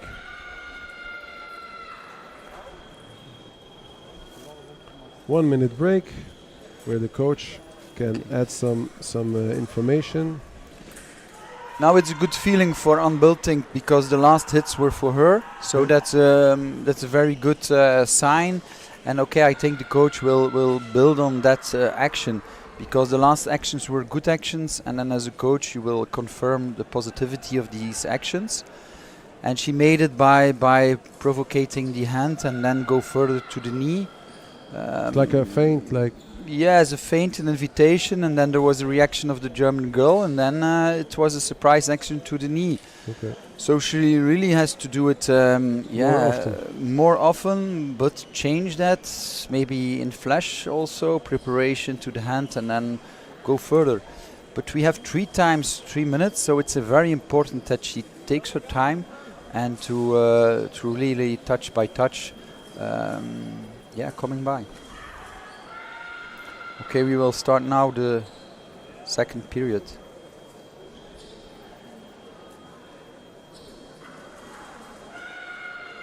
Referee Steun Plantinga from the Netherlands.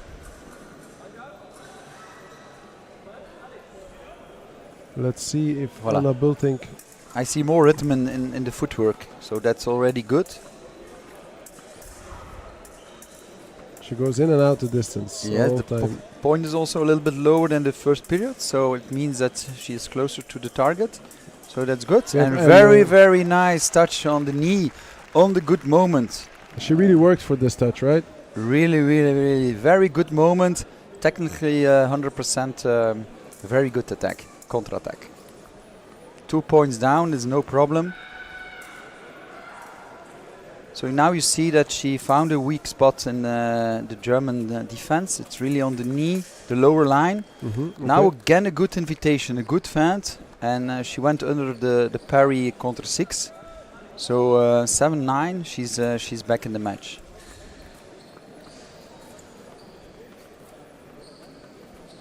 Now the German girl is more active. Like in the beginning of the match. Yeah, she tries to decide the distance. It's important for Anne that she can continue like before. Yeah, you see her falling a little bit. Yes. Dropping the tempo. Yes, you feel that also. I had the same feeling. So she has to continue with the her more own dominant style, yeah, and to prepare to make her hits with feints. That's good. Yeah, now she goes in, goes out. But you see another footwork from the German, more rhythm, more mobility. And this is very good. You saw that was again a feint, and the German girl to the knee. She feinted the knee. Yes. To then avoid it. Yeah. Yes, she wanted to take the blade. The German is a very good déroulement. And now very quickly she closes the gap and goes into the distance of the German fencer. She really tries to make the touches. Yes, you see another style now of Anne. Yes, you nice see she's now more fencing like the French style. It's more forward with the point, and then let her take her blade and then go under. So here we see very good changement of strategy.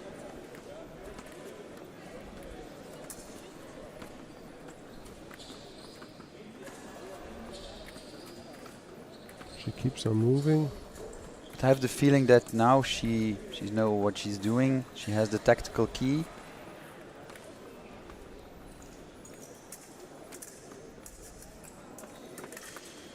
Okay, the German did the same as Anne Bultink did. Also feint to the 6 and then go under to the foot. Is it that hard to touch the foot? Because when fencers do it, the audience really likes it. Is it more is harder? Yeah, or it's a small target. You need a lot of technique and a good moment, and then have to go for 100%. If you miss, you're all open. Yes, you're all open. But it gives a lot of confidence when you can hit the foot, and really for the other opponent, it's painful. Painful, and you know what? When I was here again, you see a lot of hits in the lower line. Now it was to the knee. Anne Bultink is not going to the foot, but a lot to the knee. And it are the avancées of the EP fencing, hand, knee and foot, with the less risks. So here is a very good match of the lower lines with feints. Okay, this was a little bit too fast, from too far in attack. And you saw that there was a feint, but the German girl could take the blade and she was blocked. Yeah. she was a little eager to touch, and she was too close. Indeed. It will be a very close combat on one touch. I have the idea. Small details will Well, decide the now match. doubles are getting more and more dangerous in this state of the fight. I think. Yes, in EP when you touch in both time, then you have each other have a point. So now the German girl is leading. So I think now at a certain moment having the blade is a very important thing. Dominate the blade. Yes, for unbelting she needs the blade, but okay, we are not yet at 15, so it's not already the moment to think like that. But for the German girl it can be one part of the tactical game.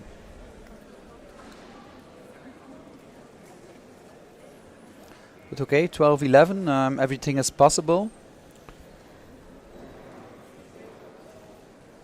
You see that Anne got coached by Ariane de Kezel, yes. Ariane de Kezel from Catena. She also works with the other coach, Anne Verschragen. So they just flip coaches, or they have like a system, or how does it work? Yeah, Ariane de Kezel is mostly coaching on Bultink, but she is also going to France to train. She has there a coach where she's taking technical lessons. Okay. If you want to go forward on an international level, you have to go also abroad and to get more experience from experience. Yes, higher level trainings, trainers, and on Bultink she's very motivated to get better and better. Okay. Okay, we are beginning the third period.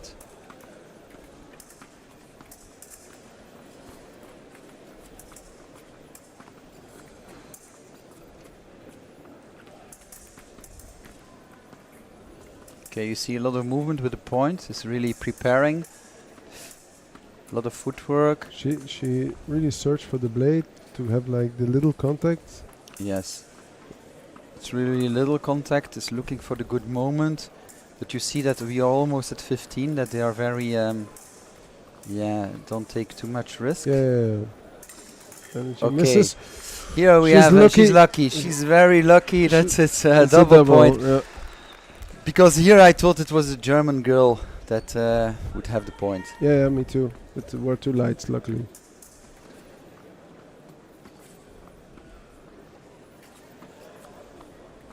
Also good that it was not combativité, because Anna Bulting already has a yellow card. Yes. Should have been bad. Here, double touch. Now, dangerous situation. Yes. Now she needs the blade, so Anne has to take second attention. Well, we predicted it that it would be the game of Laura Wetzker to do some double touches, yes, of course. And now I think it will be one of the tactics of Laura Wetzker to have a double touch. So Anne has to think about to have the blade, to enter really in the distance with a parry, with a prise de fer. But she has the time, so she has to prepare very good the point, the good moment. When she goes, she has to go for one light. One light. German is patience now. I think German is waiting. Yes. And she did very a nice good. area. Yes, on the good moment. She was very fast now in her movement. So 14-14, really huge match. And now, okay, we will see who is the best in the head and the focus. Well, we see a big difference for the crowd. In the saber, the crowd is really loud. In epée, now it's more quiet, and only after the touch, really short. Is it always like this, or is it just coincidence? It's coincidence, I think. Oh! It was not good a moment, and then the counter-attack was there for a German girl. Oh, it's so it's sad for Anne. Yes, because she did a good match, and the last hit was a little bit counter-attack too fast, and then the German girl took over. You also saw that she apologized to Anne for the last touch, that it was like a little bit more luck than really... Yeah, I think you don't have to apologize. It's really sportive, but it was a normal touch. But I think Anne will be disappointed if you lose on 1 point. As an athlete, it is the worst score if you're losing on 1 point. But it was a nice match. We saw a lot of good things. what was special is that they both changed tactics a few times. That was interesting. Interesting to see, to analyze. We saw a lot of touches on the knee. Then the German girl did the same. But then the last period, she was also a little bit changing, the German girl. So it was. They were worth each It other. was a senior level. We saw a tactical game, and that's what we want to see on that stage of tournament. Did you expect to have two Belgians in the Tableau of 16 in this competition? Yes, I expected, but you have to do it. Orbe is one of the favorites. Unbuilt thinks she has the level to do it. So for me, were the two best of Belgium who are there. So we cannot be disappointed about that. And looking forward to see Orbe. Okay, we take a little break and we will be right back. Thank you. Be right back.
Let's follow home champion Julie Milde-Visser against Leon Kuzmin from Germany. It's like Belgian Germany. They call him Again? the bear. The bear. The bear. The bear. Leon the bear. Why is that? I don't know. I think it's his temperament. He's like he's a calm guy outside the piste. Okay.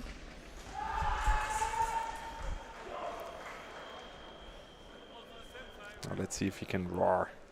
Don't know why the coach complains. Coach complains before the match. Yes, That's something unusual. I think something about the audience. That's a pity. All the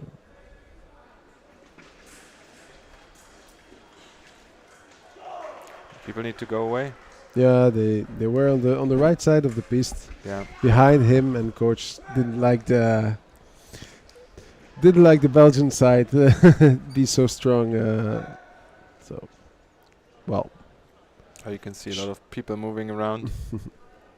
The meal brought a lot of fans.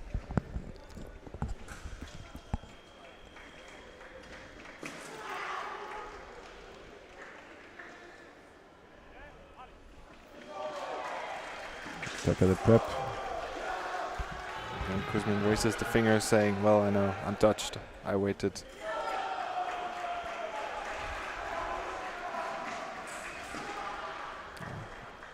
Fast attack on prep. Long attack, but then 2 times. So the first one missed it.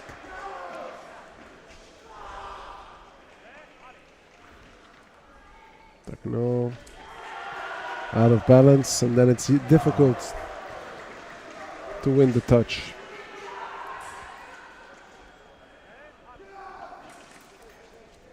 Takno, he post no, and then the remise. Yeah, Leon Kuzmin takes the lead. Looks like he feels comfortable in the game with the short but strong preparation and then a really fast attack on prep. Like we talked about how things got faster, preparations got stronger and bigger, so Leon is in a way fencing a bit old school. Okay. Just to change it in this touch. Taking up the speed. He grew up in Tableau. His dad is a coach. Okay. André Kuzmin was a fencer himself, so he grew up in the fencing hall and reminds me from the style a bit of Björn Hübner, Johannes Kleves. Like it looks a bit like they fenced. Ja. Deutsche Grundlichkeit.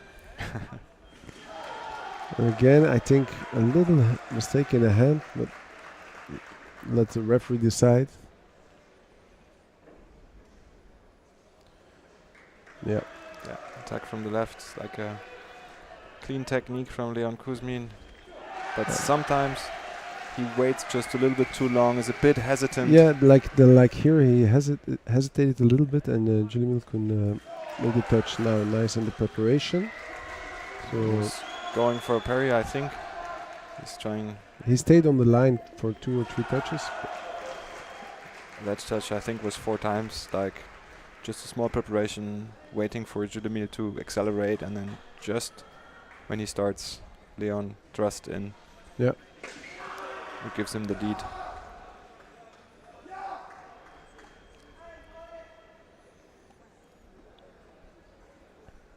Try to give some advice.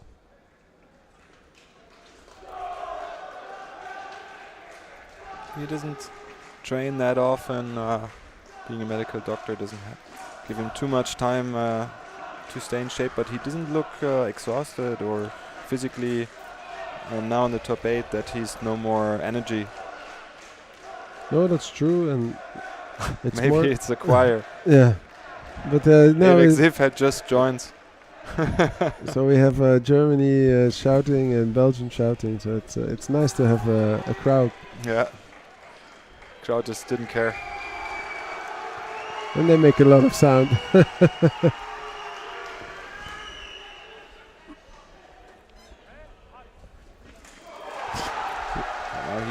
Very, very nice. Letting fall short. Well, this time Leon really, the touch before started really strong. Mhm. Was not successful, so I assume he goes back to the And now he small has a yellow preparation. card, so it's Yeah. in the long attack. He touches. Second, No, he misses. Yeah. second one.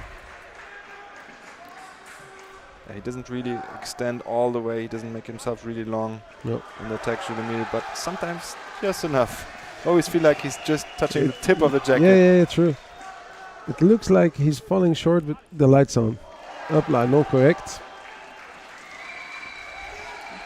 9-8. And he takes his time. He goes to the back of the piece now. Takes his time. Yeah, and maybe he got some good advice about the rhythm and the break, because it's just started a bit slower. One light. I think even with 2 lights we could have given attack, but Well, Leon was going for a 2 parry again. Yeah. But Julemil didn't hit from down really the whole match, so second time Leon tried it, just throwing 2 points away. And now it's 10-9 for Julemil. It's the 1 point. It's like we spoke before, when something's working.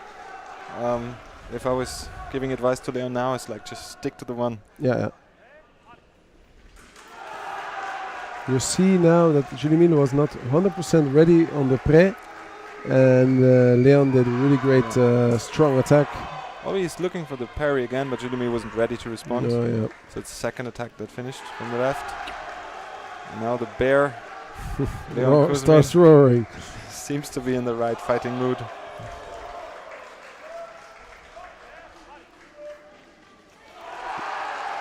Well, he kept on going short, but the distance was way too big. He was very, very far away for the attack on prep. Leon could have seen it, maybe. Just maybe it was he had something different in mind.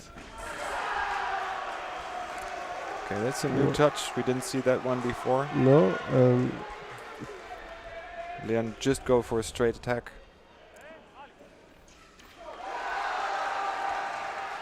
Leon didn't look ready. Yeah, tried to parry also way too early. Yeah, but he came up his feet, wasn't in balance, so 13-12. Long attack and 1 light. It's like it's a very bad idea to have give Julemil the space to attack, but Leon was lucky. Yeah, Leon got a bit lucky. Well, also he found the right timing. Good timing to go in.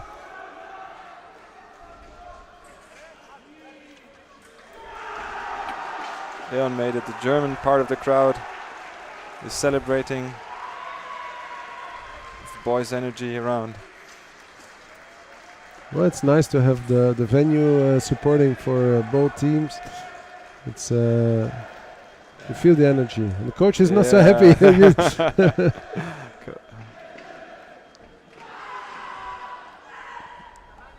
He doesn't look very happy, although Leon Kuzmin made it to the semi-final.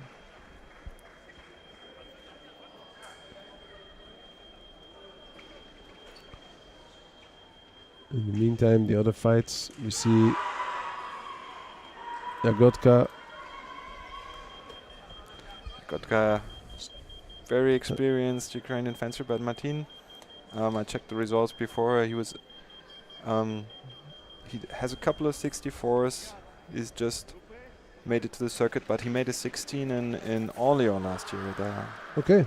Before his home crowd. I remember he was there, and he had an amazing touch where he fell on the floor and did a can't riposte. It was an awesome touch, and the home crowd was going nuts.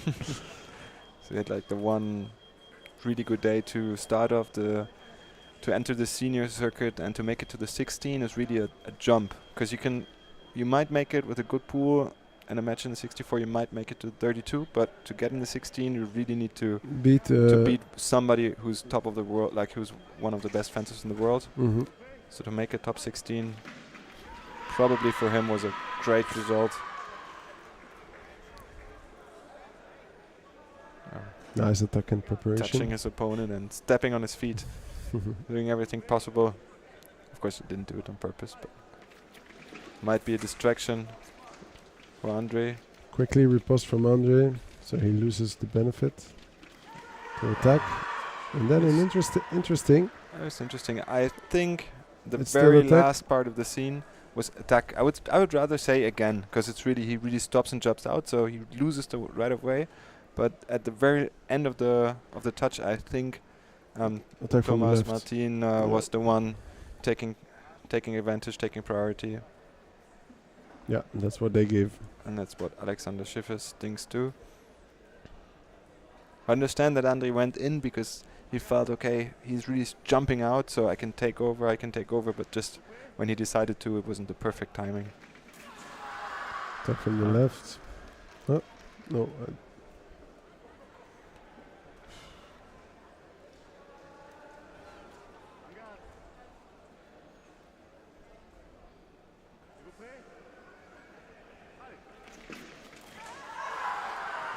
Looks like Andre Jagotka had both won the touch, for sure. Well, you could say maybe he fell short, maybe not. In video, it will be easier to review it and decide. And they discussed a little bit, the referees, but it looks like they made up the decision. The fighting spirit is on. Both want to make the semi-final here at the Flemish Open. Well, they just give attack, and Thomas Martin, I think he knew the touch was for Andrew. Well, 15-13 to go to the semi-final. I think Andre, he landed his fencing gear to somebody, right? Yeah. There was another Jagotka in the field. I think he was from Belgium. Do you know what happened?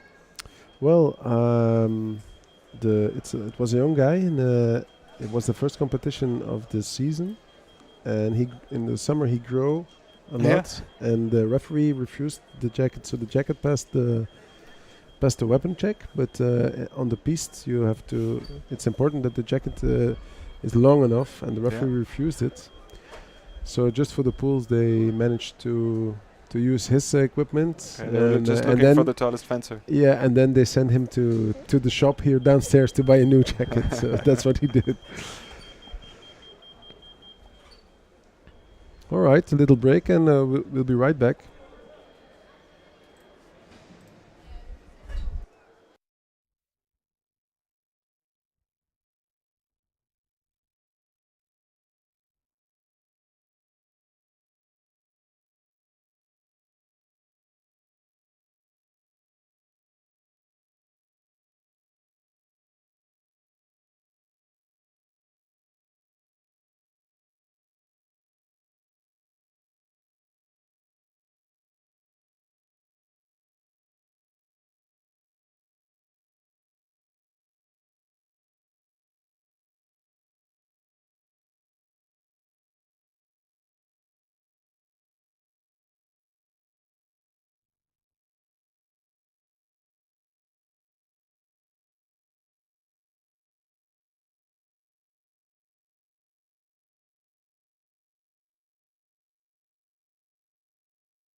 And we jump in here on epée.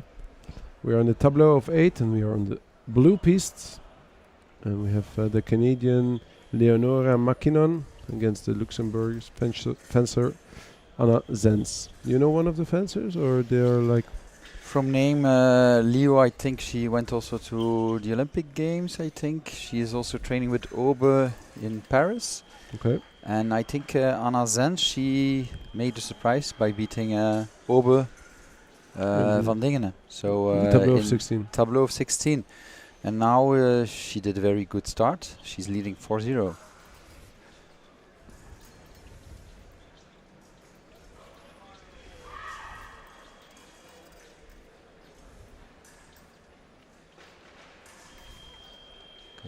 Very long attack, twice. A little bit surprising for Anna Zenz. So okay, the first point for Leo. It will be important for her confidence. But the favorite here is Leonora. Okay. But apparently Anna Zenz, she she moves a lot, and she really wants to make the touch, and she really works for it. Yes, here a very good counter-attack where she continues. The first one she hadn't, and then she continues good the attack. So at the moment she's giving a very good impression. She's moving a lot. She's working a lot with feintes.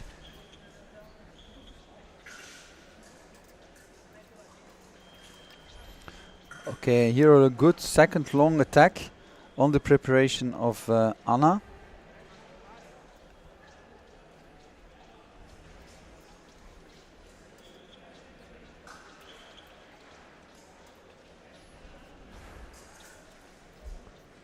Slowly building, touch by touch.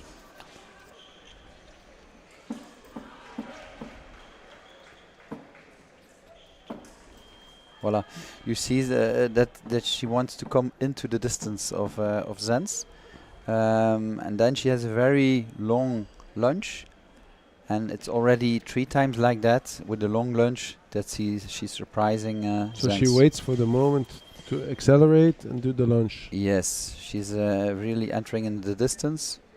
So she will continue like that, and it's now to Zenz to have an answer on that long attack. It will be important that she can break that preparation, and that maybe she can do a counter-attack on the preparation. Okay. So now there is the 1 minute coaching, and a little bit drinking, and then listening to the coach, to the advice, and then it's always to the fencer to decide what he will use or she will use. Well, it looks like she's discussing with her teammate or colleague fencer. Yes, it's also someone from Paris, because they all are here, and in the fencing world they help each other. So when there is no coach, then the other fencers with a lot of experience, they can help, and sometimes they see better the opportunities than you are on the piste. Well, sometimes it's clear that as a coach you can say a certain action, but sometimes you also have like a dialogue with the fencer, like what you feel, what you think. Yes, and every fencer is different.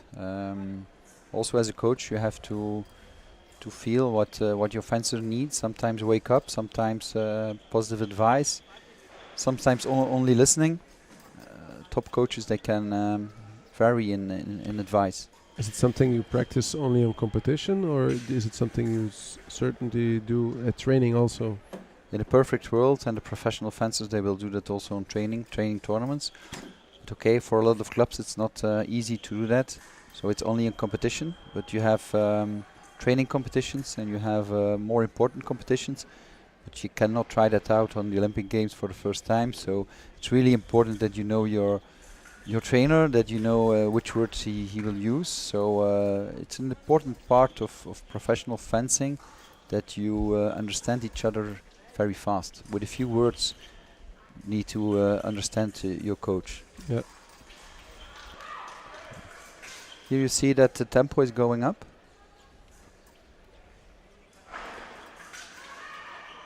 Still the Anna Zenz retreats and go to the back of her piece. So she really wants to Leonora to attack and Voilà. to come closer. Yes, it's what we said before, that Zenz, she wants to make a counter-attack on the preparation of Leonora. And voila. Here a very good moment to make a flash on the preparation, on the march of Zenz. She has also big arms, long attack, so Zenz a little bit more than the Canadian. And now it's only 1 point difference. She began with, I think, 4-0. Yeah. But a lot of experience. Well, for the Canadian. she stays calm. You can see it. Yes, she's thinking, she's changing the game. And Zenz, she's a little bit younger, I think. She did some good results, but not at the same level as the Canadian fencer.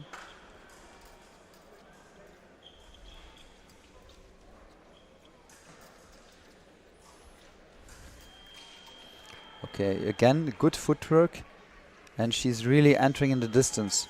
So I think that's important for Zenz, that she doesn't wait too long and that she make a counter-attack at a good moment. She's giving more pressure now. Not giving away easy Voilà, territory. you see? Yeah. Yes, now I think it's too late, the remise, so he will not give a point. She wants to break Leonora. Because she feels that there is a difference in tactics, or it's really the hair. We didn't see. We never know. We never know. Women can use that. Yeah. Well, I could use it, but you. Yeah, I use it too much.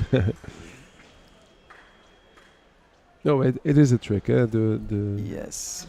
The shoe who is open, just yes. to steal some seconds to rethink the last action. Or just indeed, you can do it once, but referee, they have also experience. You can have a yellow card if you stop the fight. Yeah. Yes.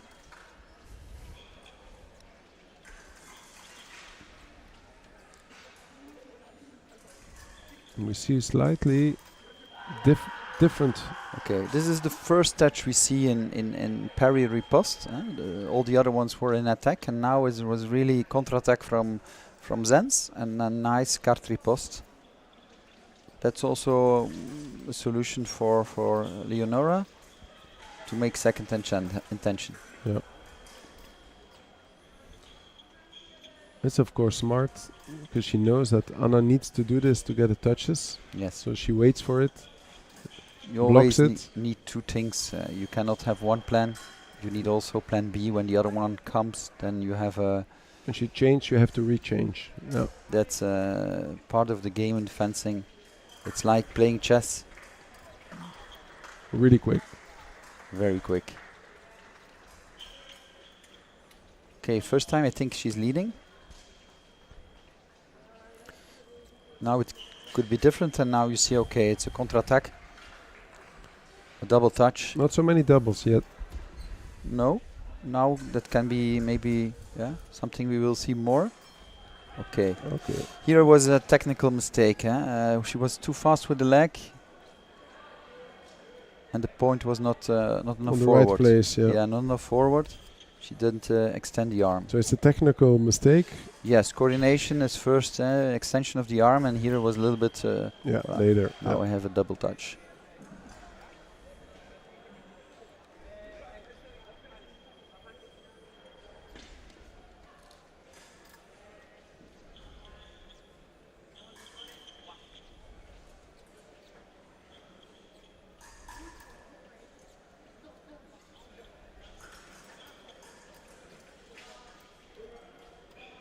Seconds. You go to the. Sometimes you see last 2 seconds. Sometimes you take a big risk because it's surprising when you do something. But okay, sometimes fencers, they are not amused that someone is doing that. It's less sportive, but okay, it's part of the game. It's like a gentleman's agreement not to do it, or if they are saluting, it's finished. And if you do it, then it's very not sportive. okay. Because normally they don't do it. But if there is no greeting before, then it's possible that you do still an action, and when there is 1 or 2 seconds left, can be surprising. But if you are touched, then sometimes it looks like a stupid hit. Yeah. Sometimes you see also pré-aller, first, second, they Somebody make who flash. runs, So it's surprising, and you can do that on every weapon. On saber we see it a lot. Pré-aller they go. EP less, because also you can be touched on the whole body, so it's a big risk when you come immediately. too easy. Yeah. And you see that Zenz is a little bit younger. Well, she fences without fear. She's concentrated and tries to find the open spot and trying to find the solution. So let's give her that. 11, 11.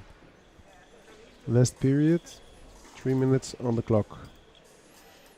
And you see that both they want their dominance on the piste. Nobody is really attacking very much. It's really trying out things and to see the good moment.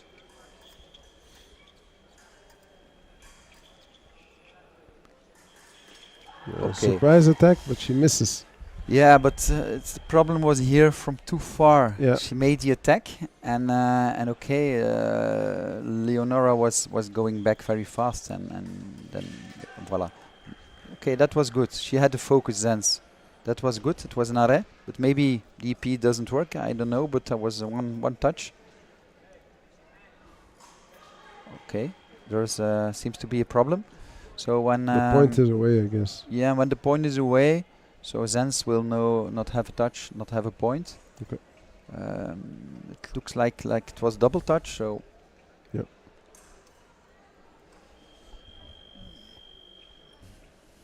So if it's the point, there is no touch. If it's a wire, it would be a touch.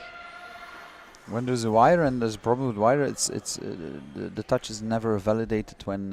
When it really don't work. Yeah. There is also no card, because when it happens during the game, then you don't get a yellow card. Now it's the second EP, and hopefully, voila. And again a timeout. I don't think so. This is not on a good moment to do this. Yeah. So it will be not to be on purpose. But you see, it's important that she tested the EP to the referee, because if she doesn't do it, okay, she lost 1 point. So it's really important that you don't test it by yourself and you give it directly to the referee. So you can hide evidence or contaminate. There are rules, and you really have to give it directly to the referee.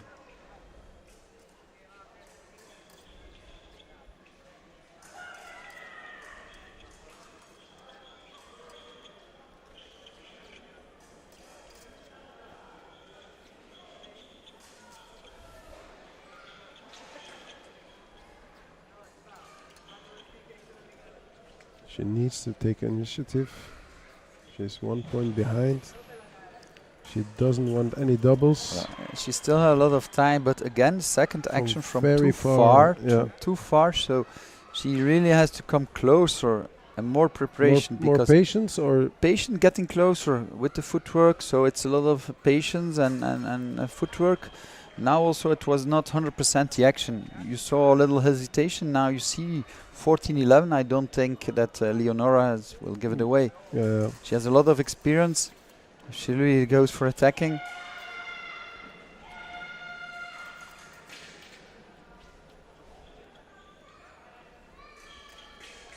Voilà. Again, it was a good counter-attack from too far, the attack from Zenz. So you saw that experience won here. Well, it was a close match, and then in the end, Leonora took the advantage and the experience and made a difference. And yeah, Zenz made too much mistakes from distance, because Canadian fence is really tall, so it's important the distance. And she came from too far 2 times, 2 important touches on 13, on 14 from too far. Indeed. And too many mistakes like that. It's not that simple, but in fencing is really important is the distance. You can work on it, you can train on it. And it's difficult to change that in competition. There is the stress.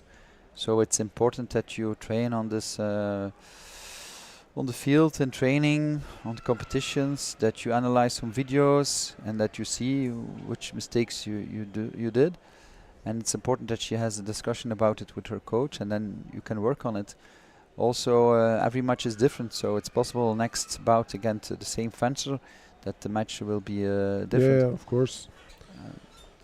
But there was not a lot of variety in this game. We didn't see a lot of hits on the foot or the knee. Now it was different. It was more long attacks, one parry riposte, not many hits on the hand. So creativity is something you need to be successful in epée? Yes, of course. When it's not going well, you have some time to change and creativity. But a lot of fencers, they are scared at a certain moment, and you lose your creativity. But okay, it's also a skill. Some people have it a lot, but in fencing is one part of the success of a real champion is to be creative on the piste, even in defense, even in offensive, and because then you're surprising, and your defense has to be very complete. Offensive, you need a few very good actions. But here I missed a little bit creativity. Yeah. It's important because otherwise the opponent can predict very well when she has the key against you and you don't change. Voilà. And Yes. that's what we saw here. Okay, Yuri. The competition is named Memorial Marcel van Laken. It's your late father. He passed away this year. How does it feel for you to be here, to see your son competing, to see fencers from your club, from Belgium, competing? What does it do with you? Well, it's a double feeling. It's sad that he is not there anymore because we did 9 editions before, but now it's the first memorial. But he was a very important person for me as a father, but also as a coach, grandfather. And it would be very, very honored to see this competition at this level, that this is a satellite. And I'm sure of it that he's following a little bit, and that my son Wout, he did also very well, and he's looking forward for the future. So our father Marcel still gives us energy, and I'm very, very happy that you, Seppe, made this organization happen. Also that we had the chance to make a satellite tournament. I think it's really very good publicity for Belgium fencing, for Ghent. We have a very nice town, a very nice club. So I think... well, yesterday we invited the fencers and the referees, and it was pretty crowded, and they were all impressed in our club, the oldest fencing club in the world. So I think the word will spread, and for the next edition I think we only have more people to watch the venue, watch the city, and watch the fencing club. I hope so, because it's the first one, and we already have more than 400 people this season. And I think next year's will getting better and better, because they spread the word, and I hear a lot of federations who are really jealous, who made a lot of satellite tournaments, and they say it's one of the best. So this is what we need. How important is it that competitions are organized like proper, and is it something you miss in sometimes? Or yes, it's very important also as a coach, but as a fencer, that is very good organized, that they have a lot of pieces, that you don't have to wait a long time, that there are nice prices, that the fencing hall is very nice, that the organizer is friendly, etc. Yeah, but it's sometimes difficult if you have a small hall and you have to have 200-300 fencers. It's not that easy. No, but this is really a special hall, the Top Sport Hall. We made the European Championship here, we made the Zorn tournament for the Olympic Games here. So this is the perfect hall to host a satellite tournament. Even a World Cup can be hosted here. And that's a very important key. Some space, some air, some big air. We have 2 halls here, everything on the same place. A lot of tournaments you have to take a bus and to drive 15 minutes to another location. Here it's 10 meters walking to the other hall. So you're happy? I'm very happy. I give 10 on 10 for the organization, Seppe. Okay, and I see in the meantime that Saber is starting on the podium. So let's flip co-commentator and call Max Vertung back. And I see you later. Okay, thank you, Seppe.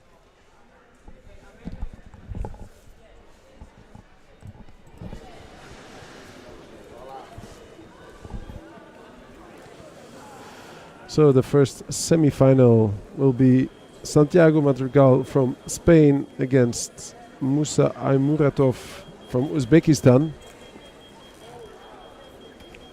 For this final, we have French referee Levac. Welcome back, Max.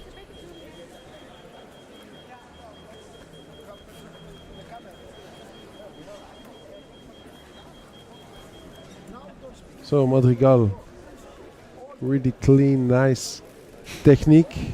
Well, he just showed off at the last touch of the last match. Yeah, I saw it, yes. And Aymuratov, very efficient, very fast. I'm really looking forward to this fight. Should be a close bout. Let's hope.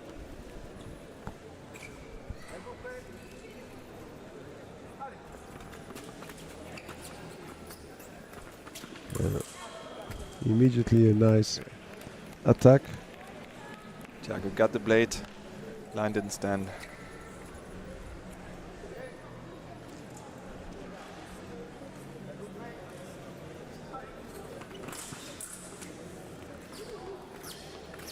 Jumpy long attack.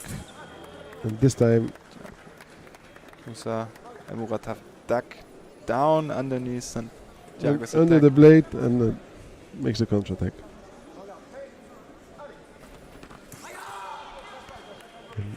Musa is a little bit too late with his preparation, but I think it's correct. Nice parry riposte. Thiago looking for a parry, then getting parried. Like Impressive. a lot of stuff happening. Chance to attack. Well, sometimes it works, but not this time. Little, he goes down with his hand, attack contre attack.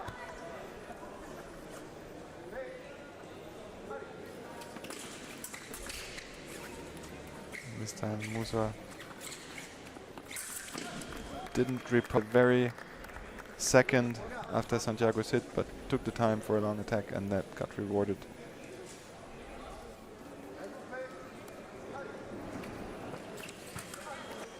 Long attack.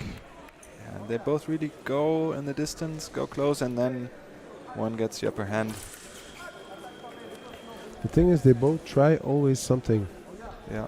We didn't have like simultaneous in the middle. No, they make up their mind and try something. Try to parade. Try to. Yeah. It's a bit too much in my opinion. Okay. But sometimes if you're in the flow and you feel what's the next thing to do. Aymuratov asked for the video, but they're taking both a lot of risks. And what I mean with too much, of course, if it works, you're always right. But to try a parry every second touch.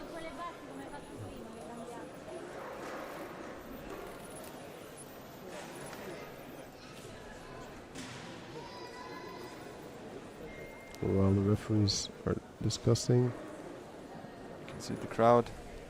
Lots of Germans waiting for the second semi-final. It's not too big of a Spanish team. I think there were a couple other last year competitors. there were more fencers, and the coach was there too. So the they referee said, changed yeah. changed the opinion. So Aymuratov started first.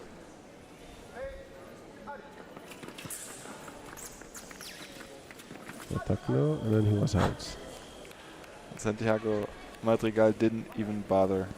Well, Like it's a risk. I think I would have hit just to be sure. I would have hit. We're missing a point. Yeah, 7-5. They changed it. There was you saw what he did with his hand. He did like a strange. Yeah, I think he tried to like give an invitation. Yeah, Like, yeah, okay, to I'm do that open, parade. and then he tried to hit the parry Yeah, too late. I looked a bit optimistic. Was a little bit optimistic that it would work. He went in very close, and I think with Musa Aymuratov, he's really lunging and hitting hard. Like you really need doesn't need to risk.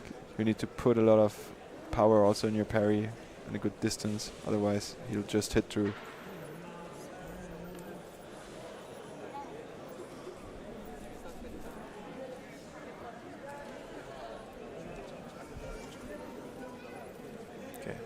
Last advice. So let's go. Handshake with Christian Bauer. 8. We're back in the second half, and Musa Aymuratov just starts earlier with the hand.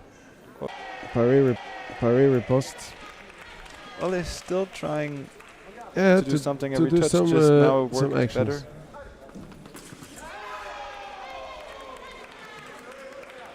And just like this, we're almost level. Yep. Open bout. Tuck in preparation. Madrigal takes the tierce. Tried to parry, but didn't work out. Okay. Yellow card for starting early. Mhm.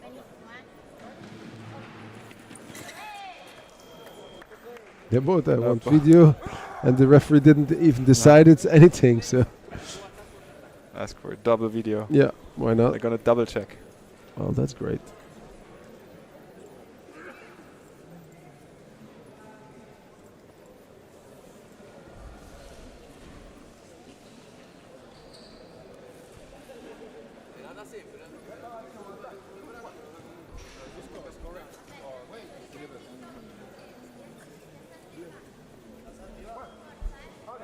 Well, this situation breaks a little bit the rhythm of the fight, but well, at least it's a good idea to ask video.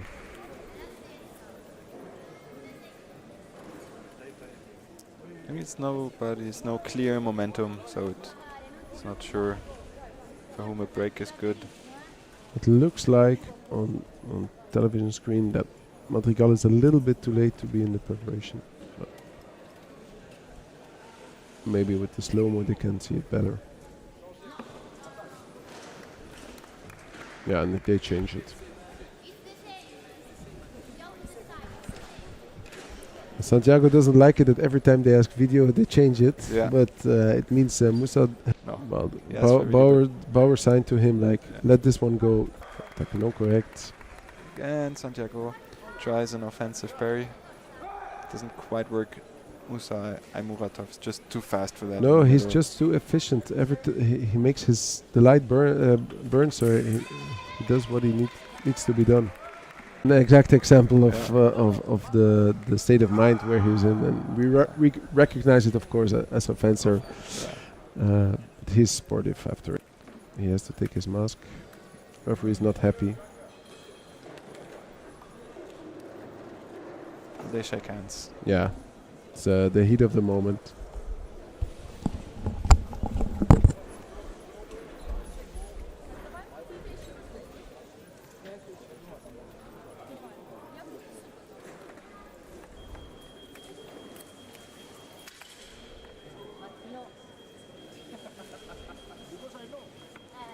So next fight is Leon Kuzmin against Andrei Jagotka.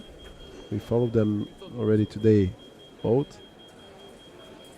And Kuzmin was previous bout, very strong start, very strong attacks. But of course Jagotka with his experience, we'll see if he's ready.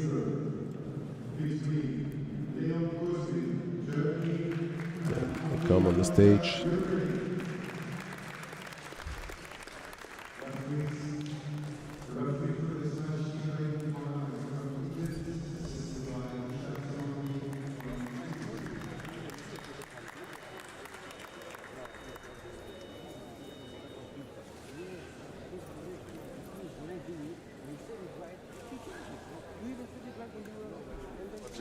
Just one or two sentences. Yeah, we send Max downstairs. Okay. You won the semi-final? Yeah, I win semi-final. It was very good match because my opponent is also strong fencer. So it was good match. Feeling was very good. It did look good. You still have some energy for the final? Yeah, I have to energy because everyone wants to win gold. So I will give only for my best, my focus for final. We'll watch. Good luck. Thank you. Thank you.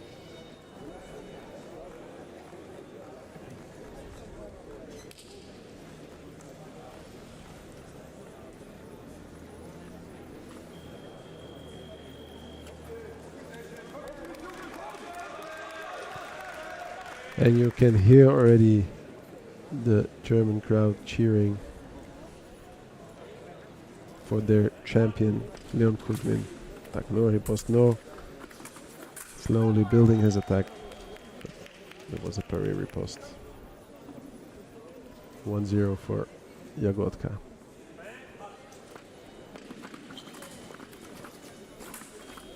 And again, a little bit sloppy finishing of Leon Kuzman. He comes close to the distance, but in the end, it's not really a good finish.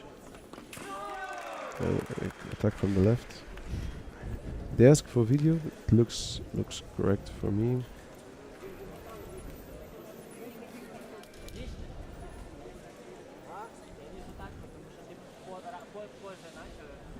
And both coaches very active now, even if it's only 2-0. They. That's an important phase, just Yeah. how things are decided at the start. Indeed. The tactics of the match. It sets up the decisions in 4 meter. As a referee, you always try to be consistent throughout the match. So these things are kind of set in order for the match at the first touches. Well, I think it's difficult for a referee if in the beginning of the fight they ask already a lot of videos.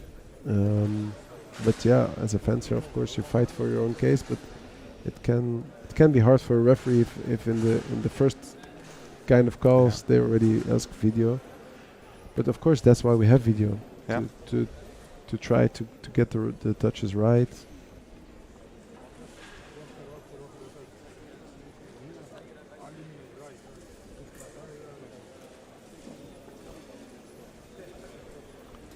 And they made a decision. So Leon was looking a bit for the blade, but he still called it attack. So maybe now he feels comfortable to do that more often throughout the match. Even with this touch, where Jagotka searched for like preparation, he got the attack. Parry riposte. He seems to have a good feeling. It's like took the right decisions. Yeah, he's really good timing. Now even little flick. Yep. Attack. Andre thinks he might have put the guard against his jacket, so it's to see if it works. Again, attack composé, but this time there was some blade contact, so parry riposte. But he doesn't very often. When he attacks, he's like looking for the open spot. Yeah, I think that's what they practice a lot, to like go and just finish when the opening comes. Yeah. But he was on a good roll, but now he's kind of... You can see he stands higher on his feet, and he's not in balance. He's a little bit slower. You have to be ready every time. Go deep on your legs and be prepared.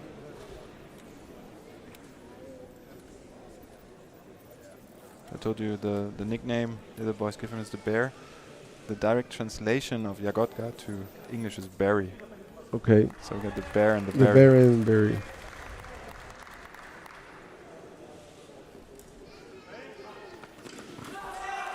I got to ask, what was your nickname? I didn't really have one. There was one stream, one time they said the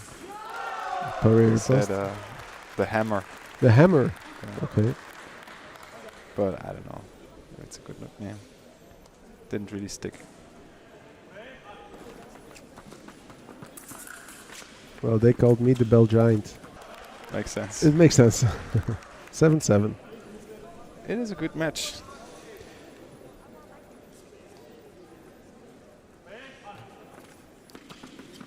Very tactical. Both waiting. But Leon started off like he looked very confident. He had a good feeling about it, and then after I think 5-2,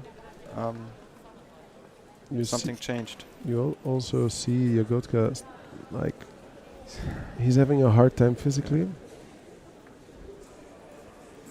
It's just the beginning of the season. I don't know how much he was able to train.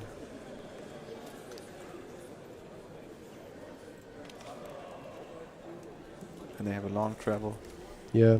It's about taking the bus to Romania and then to find the close airport. Yeah. You see that the coach still wants him to take initiative and push, which he did already. So looks like he needs to keep on going on this roll.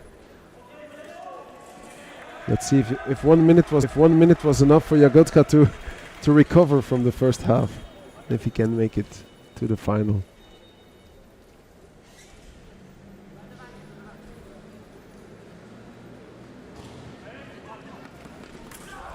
Back from the left, preparation.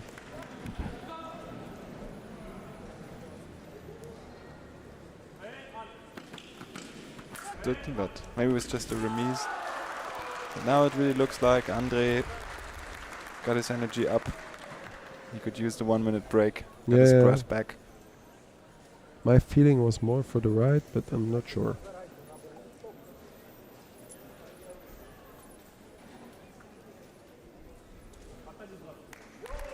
Well, that equalizes the score. Makes you a fencing expert. Well,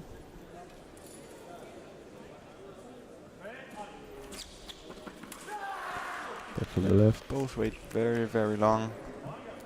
But it's again a little hesitation is enough to lose the. Oh wow! Okay.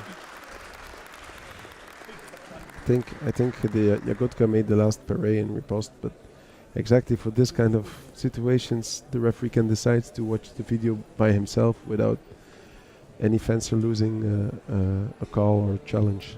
So Leon Kuzmin was looking for a parry too, then got up. Then there was the blade, and now the referee needs to decide if this was. Can you agree another when beat? If he would give like abstention? Would you agree on this touch, or you have the feeling somebody is in favor? I would be okay with an abstention because the first intention of both were to parry. There was none, and then they got the blade. So I assume it's a point for Andre here. But sometimes if none of the fences really.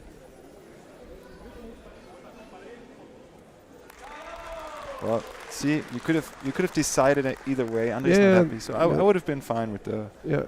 Just if it's not clear, not to call it. Yeah. And have them fight another touch. But referee decided it's 10-10. No big complaint either. It was difficult. Well, they both knew it was a messy touch. Yeah. That touch. And you know, when you're on the piste, the goal is to score clear touches. Yeah. To so score one light. light. Hand of the one light, or at least make your intention clear, so you kind of show what you wanted to do. That didn't work out. Now, Leon is waiting, is hesitating, and Andre is really going for energy, for power. He's looking for a parry, but Leon is still. He's not reacting immediately on. No, he's like always like a little bit later in his reaction.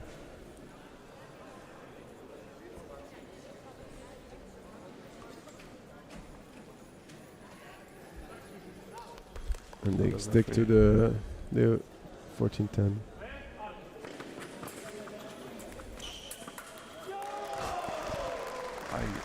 Okay, a little bit lucky, but 14-11. It's not over.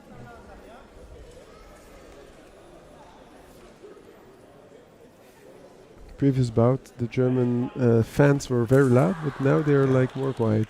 Yeah, I think they took over the energy. It's 15-11 for Andre.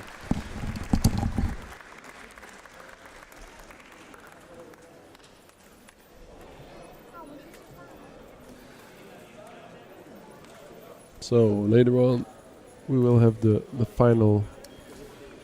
Jagotka Andre from Ukraine against Musa Aymuratov from Uzbekistan. So this is going to be a very interesting bout.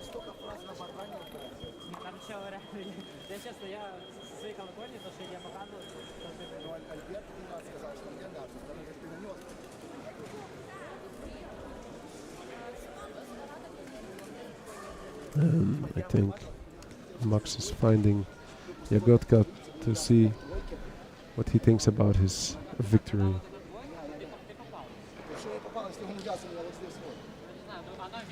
Can I ask you for a short interview? Seriously? Yes, seriously. Okay, it's live stream or no? Yes. So you managed to win the semi-final. Hmm? You just won the semi-final. Yeah, and And the break, you seem to be a bit out of breath. a little bit. You know how old I am. it's hard, it's tough, and you know what we do yesterday. Okay, but will you be ready for the final? Do you have some energy left? I hope so. Let's see. So you're going for gold today? Yes, I want to take a gold. Why I come here? Okay, good luck for that. And thank you.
And we should be live again, so I hope people at home can follow. We had some technical issues.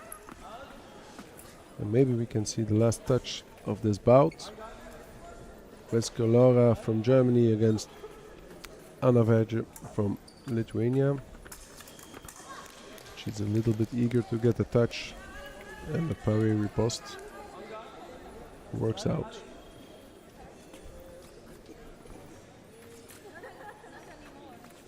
The German fencer, she won against Unbulting on 1 point.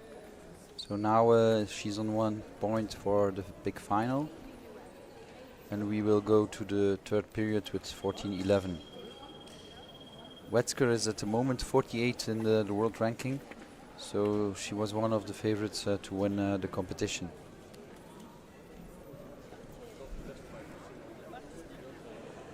Have a little break.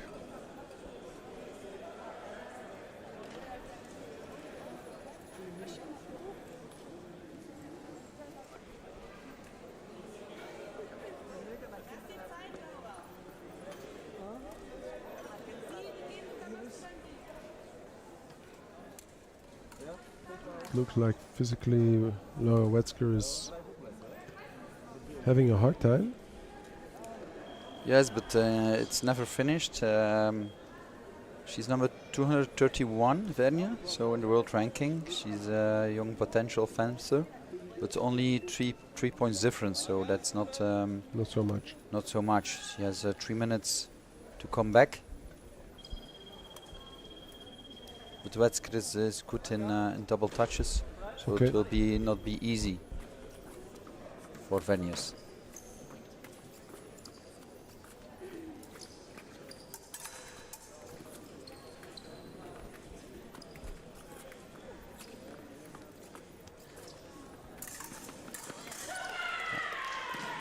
Okay, with the long grip, you see Vernius, she made a good arrêt, and Wetzker, the attack was not very fast, not enough power to surprise Vernier.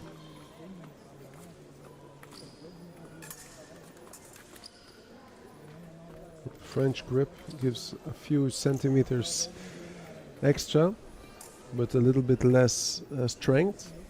Less strength is more difficult to take the blade of the other one. So now with the double touches, in the advantage of Wetzker, it's not that easy for Anna Vernier. She really needs to blade. Double touches she cannot make, and it's easier to make double touches with a long grip than with a pistol grip. Yeah. So she has to look for the good distance, the good moment, and she's really now provocating that the German fencer comes to her, and then she wants to go back very fast to make an array and one single point. One light, yeah. How do you decide for a fencer to fence with pistol grip or with? Sometimes it's a tradition from the country or the club or the trainer. It all depends also on the fencer. Some fencers are, have the skills to fence with long grip. For me, it was not a good idea. But for normally you need also a lot of creativity. But I think most fencers are with pistol grip. Maybe 20-25% it's with long grip. Voilà, you see it again. Yeah, she waited for the array and it worked out. She was very good focused to do the same action as before, and she was waiting for that attack for Wetzker. So it's maybe not a good idea to make an attack. And you see now she will change strategy. She will wait a little bit. She will wait till Vernia comes to her, because 2 times she made the attack and she has no double touch. She was thinking, okay, double touch will be easy, but she was on the good distance. You see that Vernia is rarely with little steps forward. She's coming into the distance.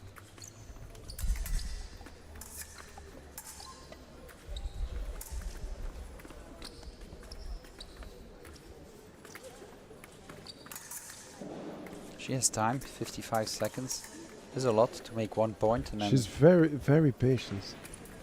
it's quality you need. That EP patience is really important. And at the end, she lost nerves. Yes, at the end she was not going fully for the action, so it was with hesitation, and she took the blade Wetzker. Little mistake from the Lithuanian. Like a tactical mistake more, or it's tactical mistake, yes. Or you go really straight 200% for the action, but this was hesitation between, and it's not a good idea to go between. Sure. But it was a nice comeback, but okay, at a certain moment she had to take risks, because the German fencer, she was also now attentive and more patient.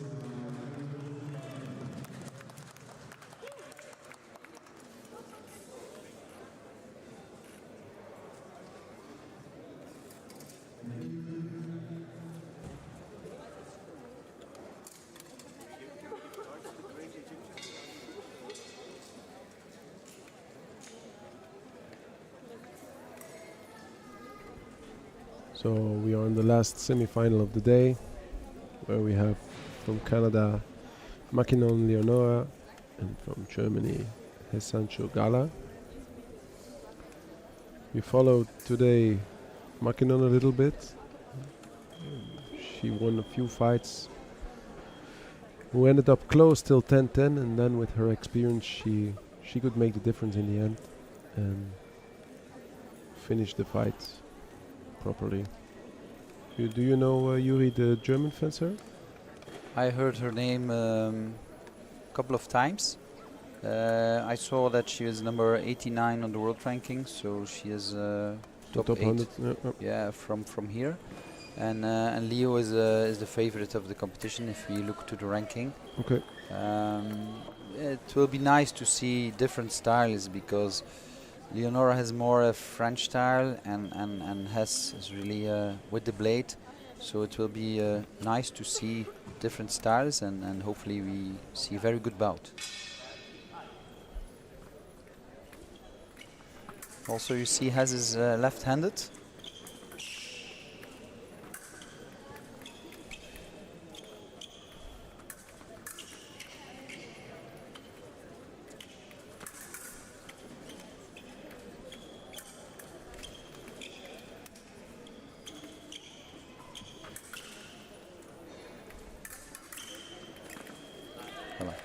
You see a lot of preparation of Hess, but on the good moment there was a counter-attack of Leonora.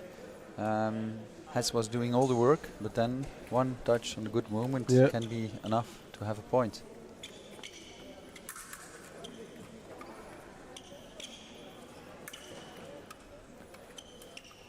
It looks like they are a little bit like waiting and feeling the distance. It's always in the beginning of the bout some investigation, they have more patience than in the end. Now we saw it's already a flash. You see that has a lot of speed. So it's a double touch, but this can be one of the solutions to beat Leonora. Also, she wants to change the rhythm, and Leonora is really going for the counter-attack. Yeah. She's tried waiting. now, but she missed. She's waiting, and sometimes she wants the blade. Hess is doing more the preparation work.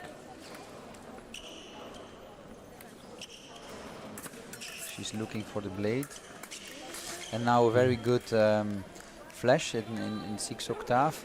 She wanted to have the blade in flash, and she did it very good because the distance was good to make this attack.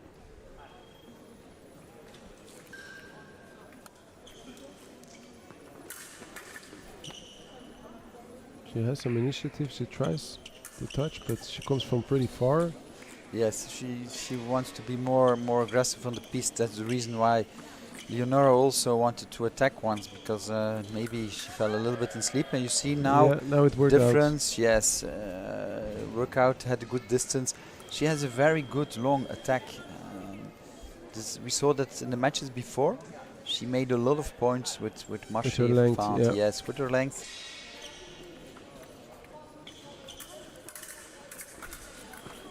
Now a double. The first one misses, but she's lucky that the second one is. Yes, correct. She went to the foot. She had the foot, and then she went to have a double. So I think that is happy with that double touch. Yeah.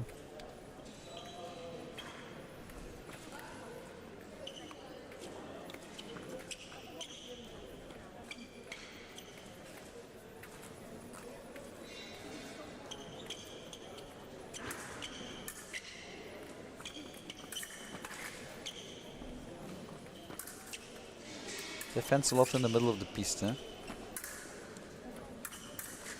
Well, they don't want to give any territory of the piste. Indeed. Here there was a little bit surprising action from Hess, and Leonora didn't react that fast. She was a little late, huh? A little late, and also the remise was not precise. You see, but she has always a good reaction when she had a touch. Then she has a solution for the next one. Yes. Sometimes she's reacting very fast, very good.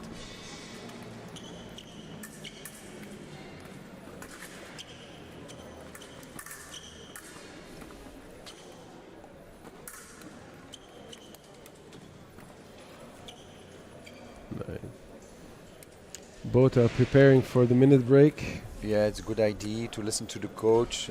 What is coach going to say? I think Hess needs the blade of Leo, and she has to make the touches in speed and tempo.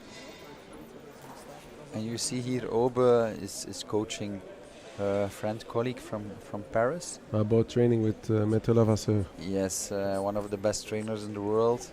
And Obe told me that they had a very tough week, so they trained very hard till Friday. But Obe, maybe she has a very good trainer career in the future. And it's also important as a fencer that you can analyze the game, so you will get stronger as a fencer also when you coach a little bit. I did it also in my time. You did it also? Yeah, indeed. When I was competing myself, I was already like coaching the kids, having another side of the inside of the fencing. And when you're next to the piste, it's always easy to see solutions, but when you're on the piste in the heat of the moment, it's pretty challenging. That's true.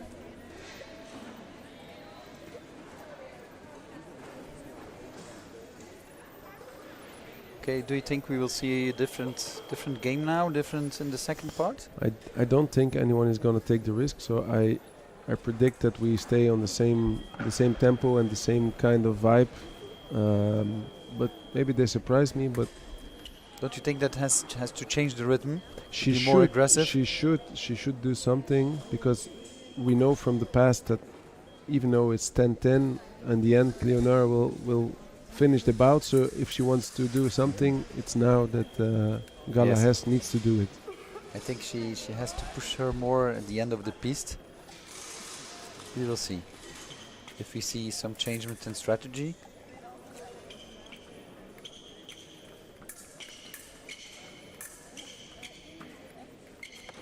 She doesn't start offensive. They have time. Yeah. The EP needs really patience to see the good moment. This is dangerous. Yeah, they both miss. Yeah, Okay, here Famous also, but has okay. She's lucky that she has the touch and she knows it. She realized but it. it's a really important point. Now it's okay. It's equal. It gives confidence.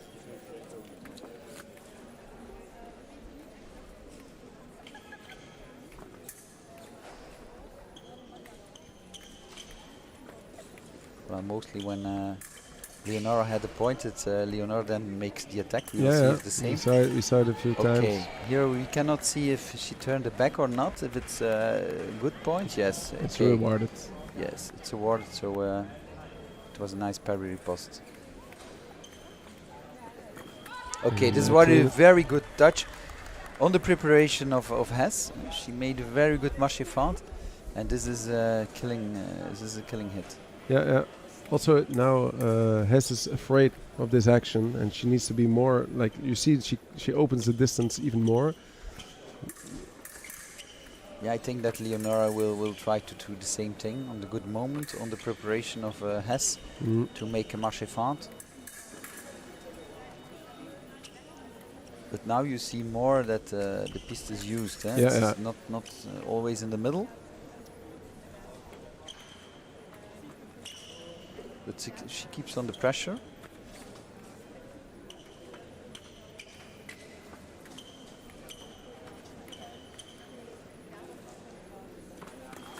Okay, this was very smart. She was relaxing a little bit, and then she came for the open. Yes. So this was really a little bit second intention, relaxing. I'm not that concentrated, and then there was a very good full attack. And you see that often that. It's like a kind of a trick. Yeah, it's tricky. You have to be tricky. You cannot do it all the time, but it can be a very important point. You had also sometimes that kind of tricks. No, but I was pretty good at flicking in the 4 meter. So yeah, if you do like a few simultanees and then you act like you're gonna do the same action, but then you flick. This is cool, huh? Well, if it works out. If it doesn't work out, your coach is really angry at you. So, but you need some tricks to give yourself some self-confidence and to. That's true.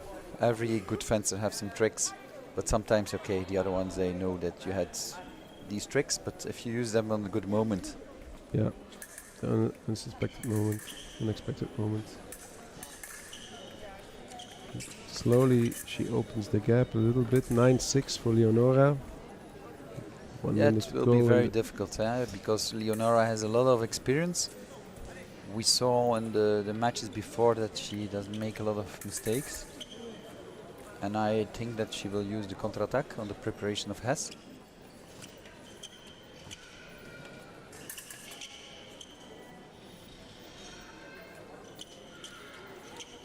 And the rhythm is a little bit out of this. Yeah, Hess really wants to go to the break, I think. She has no solution at the moment, no. So she needs creativity. The question is, does she has it or not? Yeah, maybe she's waiting to get some info from the coach. Yeah, hopefully the coach has the creativity and to say what she has to do. 9 seconds on the clock. But it's a good idea when you don't have the solution at this moment and you still have a third part to take to go for the third part. Well, they waited. Okay, they have no combativity, I think. No. Well. Okay, we go to the third part. Everything is still possible. Voilà, the coaching starting again. Hydrating a little bit. Mostly is 30 seconds coaching, 30 seconds a little bit, okay, listening, drinking. Too much info is also not a good idea for the fencer. Well, we had the same discussion with Max Hartung about this. Like some coaches like to talk more than even 60 seconds, and other ones just do strict, short instructions. For me, I think it's maximum 30 seconds. Sometimes it's when it's going very good, you need only a few words, and it can be 1 or 2 words. Go further like that, because you can say also things you don't have to say. That there's too much info, so too much info. Yes, it has to be clear, and when it's good in the head of the fencer, yeah, stay simple and fight and focus.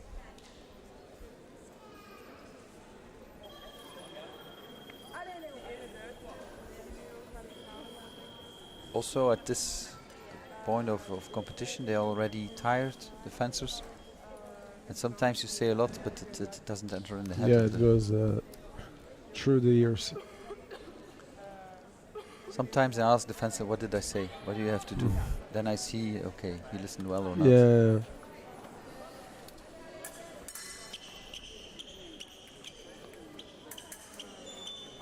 Okay, you see that I think she really wants the blade. She will enter it in the distance. Yeah, no, she wants to have the blade. She pushes. Okay. Yeah. Okay, not bad. You saw preparation with legs and then flesh because she has not that long attack. She wants to enter with a step forward to get in the distance with the combination of flesh. I think that's a good idea.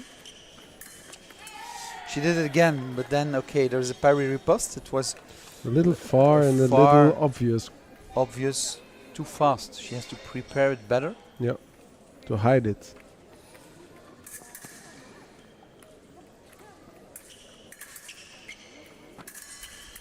Riposte. Okay, you saw a little bit hesitation. She doesn't went full for the attack, the cannon. So okay, three points difference. Everything is possible.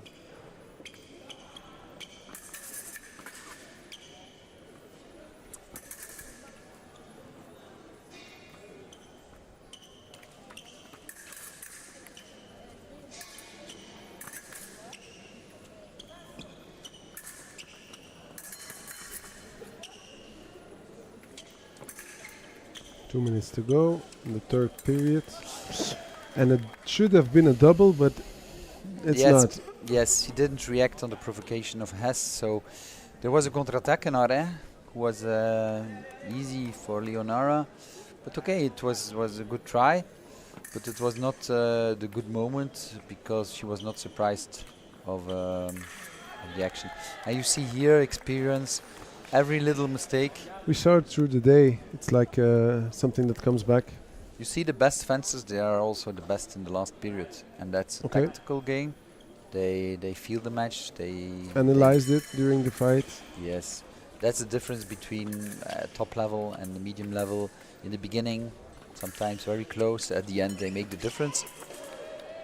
Even now, when she misses, she keeps on trying, and the light goes on. So yes, they are in the good flow, and they don't change, and they know what they have to do. But that's experience. That's talent. You only also. get the experience when you are long in the competition.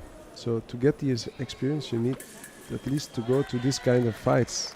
Yes, because they don't feel the pressure more, or sometimes they get him better under the pressure. Yeah. And we see that she made a lot of competitions, and you see also she's growing in the competition. Yeah, there was a close fight, and in the end it was like. So we have a final with Leonara against German fencers. So okay. Yeah, that's looking forward for the final. Yes, and what you think? The experience is going to win to the. I think Leo is my favorite. She's fencing very good, very smart.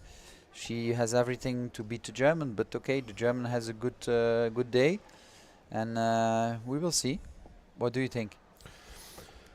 In my opinion, I think the Canadian is ready to win. But I see that Max is already downstairs. Let's check if we can. That's all right. Have some information. So you fought hard, so you're a bit out of breath after the semi-final. Yeah, it's been a bit of a difficult day because I was ill leading up to the competition. So I think I still have a little bit of problems with breathing when I do exercise. So it's been a bit difficult for breathing, and yeah, difficult day. But you fought through and you made it to the final. You have some energy left? I hope so. Yeah, no, I give it my all. And I've managed to find the energy for each match, so I'll find the energy for the final. Okay, let's hope the saber fencers will take some time for you to recover. Oh, I don't think so. They'll be done in 3 minutes. I'll have 5 minutes to recover, but it's okay. All good. That's part of the game. So. Good luck for the final. Thank you.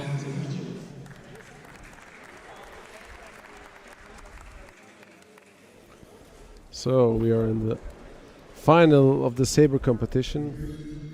And of course the names on the screen are not correct, but we have Muratov against Andrei Jagodka. Yeah, of course. Jagotka is also from '88, so my year, and we both qualified for Rio Olympics in the zonal competition. We had a few. We partied together. We celebrated together our selection. We fenced a few times also, and Cool. I think it's even like 2-2 in the head count. So, and yesterday he visited the club, and we spoke for like a half an hour. So yeah, he likes to read books. He's a quiet guy, smart, very smart guy. Has some humor. So yeah.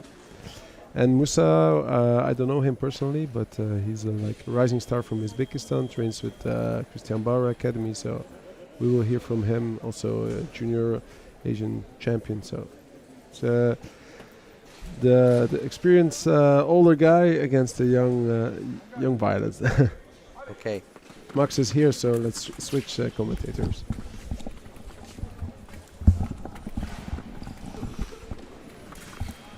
Welcome back, Max.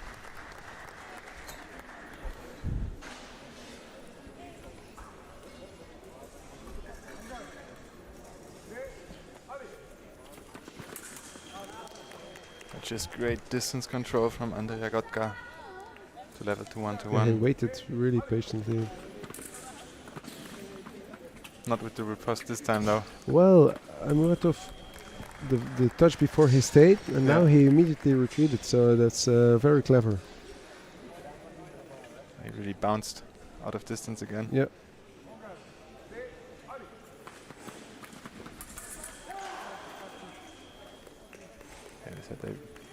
Referee said they're both going for the blade. So the attackers get. Muratov, yeah, is fine with the decision.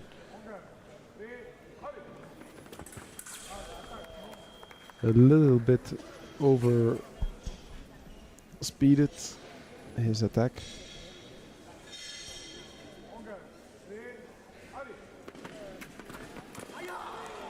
Proper attack.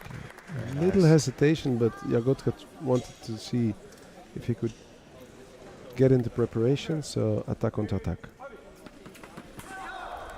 Attack from the left. Good call. Yeah. So I was a little late.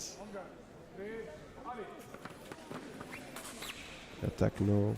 Jagotka slowly building up the riposte, and That's strong. That's something I've seen in the World Cups, right? That push low, but then to flunge at the end, finish just straight through with a fast hit. It's very hard to defend against that.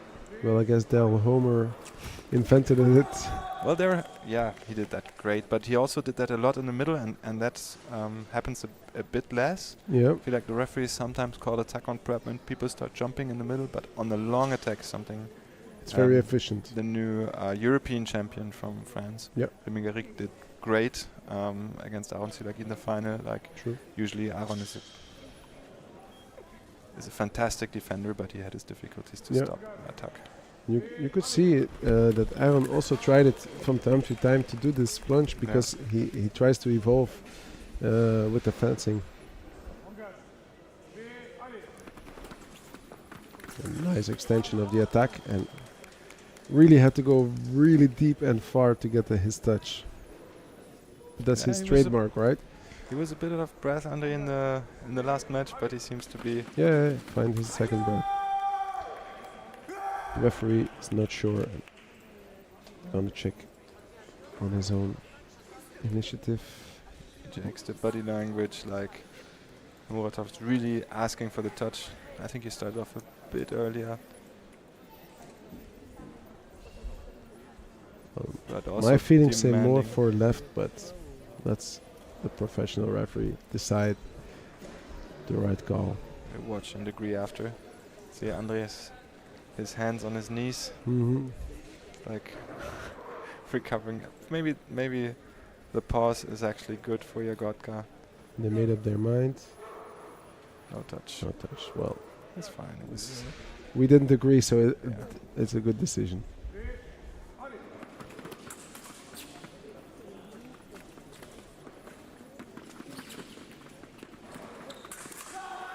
That was very strong. Really, Parry too. yeah, very nice second riposte.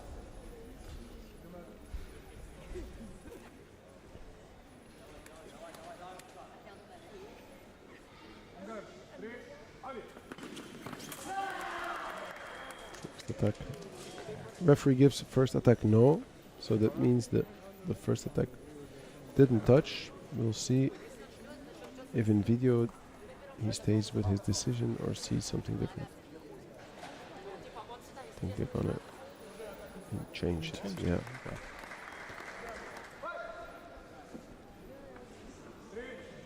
And no complaints about from Jagotka, so Yeah. he agrees. He doesn't care. He just does the second or third remise. Yeah. He doesn't need the touch. Just keeps pushing. If that happens to you when you fence him, it's really feel like, okay, you had the right decision, you did everything right, but then you didn't touch. The thing is, we have a little bit similar style, so sometimes there were really strange fights between us. But always very... It's a valid call. It's like it's a valid touch to do, just to not wait until your opponent responds, but just keeping on attacking no matter what. Well, the right it way depends. is. Like the last touch now, he was just not in balance. The only thing he could do was Yeah. just He go for saved- it, and he saved it. He saved it, yeah. But yeah, also his fencing is the reaction is, you need to be very good on your feet, very quick now. Yeah. Saber evolved a little bit more, so referees the call to give riposte no and reprise attack. It's more fencers are better trained. They have a proper reaction speed. So it's, I think it's more complete now. If you understand what I tried to say. Kind of. Don't agree. Well, it's gotten faster. It's gotten so much faster, definitely.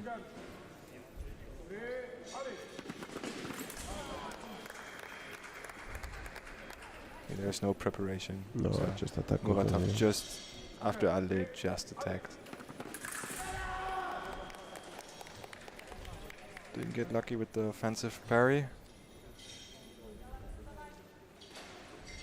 So they're using the piste a bit more. Now they're really clashing. Very good. Avoiding the blade, going underneath to make sure his attack lands, and it did very nice.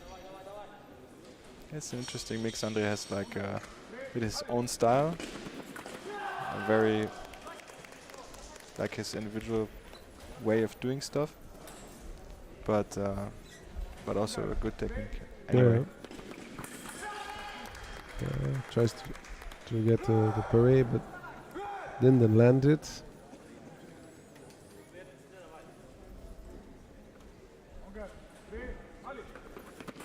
Equal 10, and again Jagotka tries to take the parade, but it's just a little too late. 11-10.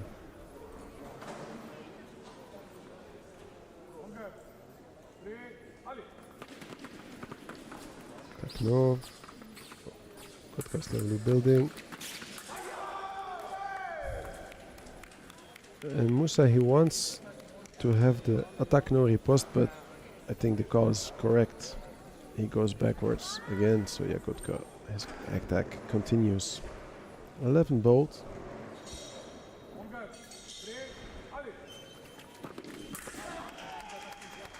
Attack no, attack touche.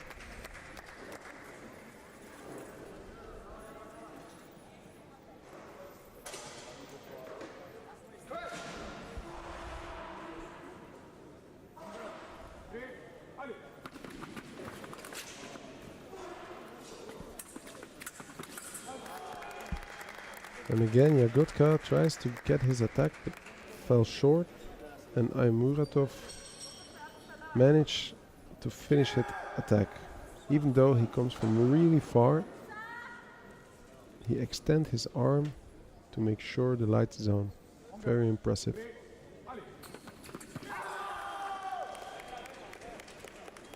A little hesitation, and that's why they give attack contra attack. Musa agrees. After the referee explained why, he agreed.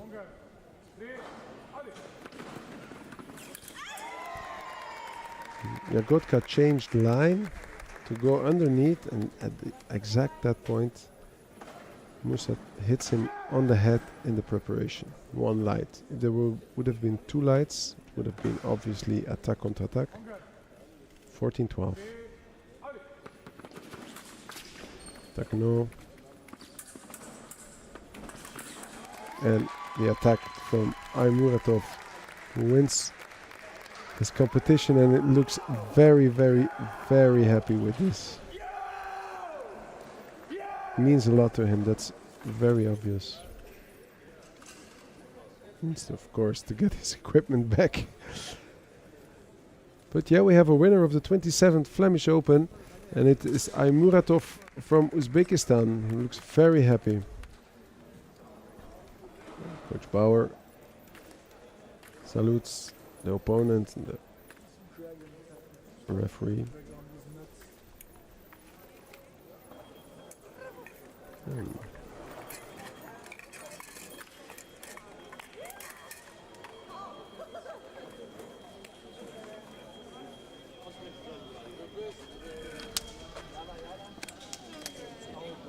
We follow Aymuratov with his teammates and national team members.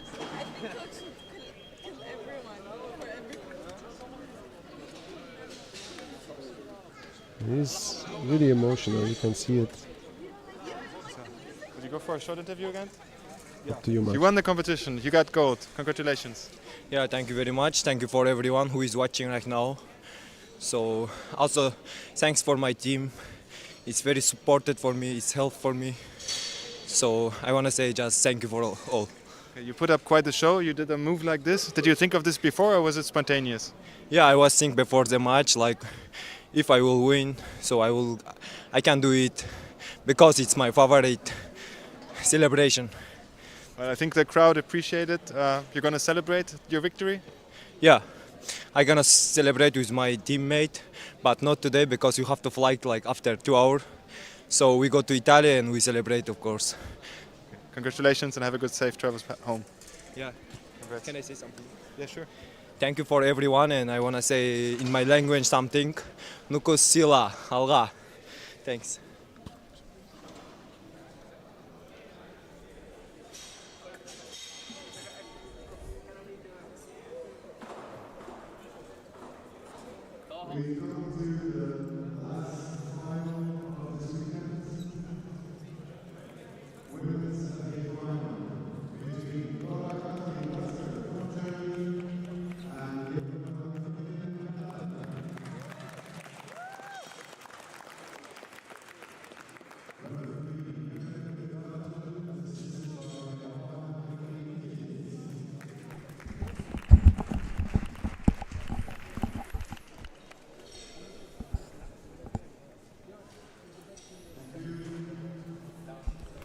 Okay, we will see now the final in EP ladies for McKinnon Leonora against Wetzger Laura, Canada against Germany. Hopefully we will see a very interesting match. Kevin de Wit from Belgium is the referee.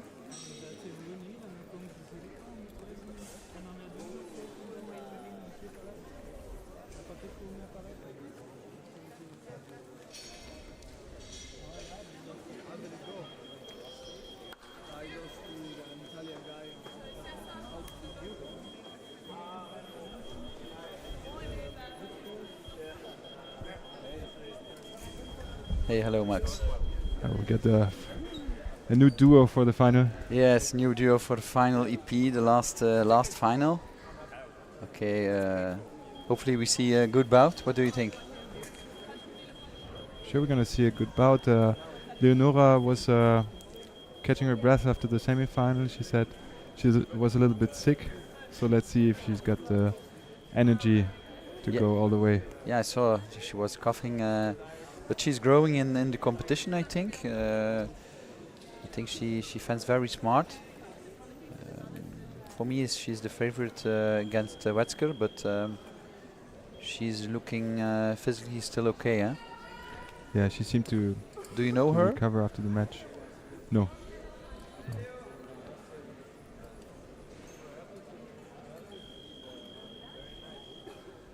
just asked a question on the interview after her match. Okay. I know. So you had an interview also with Wetzker. What did he say? No. We had some technical issues in the first semi-final. That's why we were short of one winner's interview. Okay. But we'll see. Maybe if she has a good day, we'll interview her after the final of the Flemish Open. Okay, perfect. I see already a yellow card for Wetzker. She had problems with material. So this is something interesting to see, because 2 yellow cards, red card, point for Leonora. So she has to watch out with this. It's not a very good start. Well, the material should be fine after a day of competition, right? It should be. We sometimes see it differently. We see now Wetzker, she's taking the more dominant position in the bout. We're 40 seconds in. Yeah, a lot of preparation. Okay, she really came into the distance. It was really not that fast attack, but she did it very good. And she's taking the lead. Leonora, she's a little bit sleeping. Yeah, it looked like she was just walking right into the target. Voila, but she's cool. Again awake, and we saw that in other matches there was always a good answer after she was hit, and now a very good foot hit. The long lunge. That's one of the best skills of Leonora. Now it was a good counter-attack, faster than Leonora's attack. And she's taking again the lead, Laura.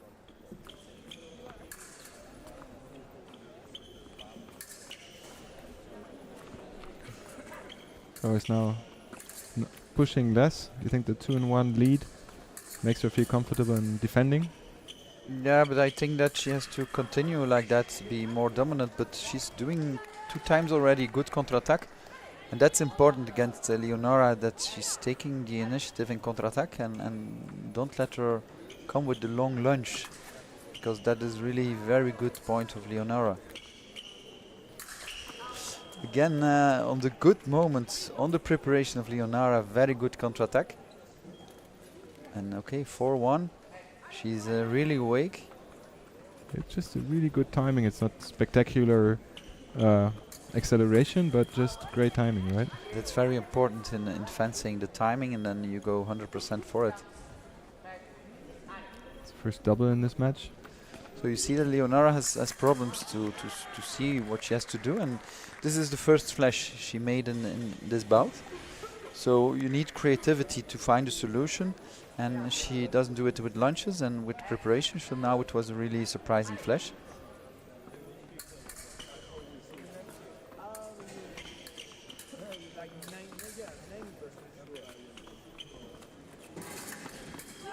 Okay, this one was a nice remise. The first one was no hit, but then she made it good, very simple, forward.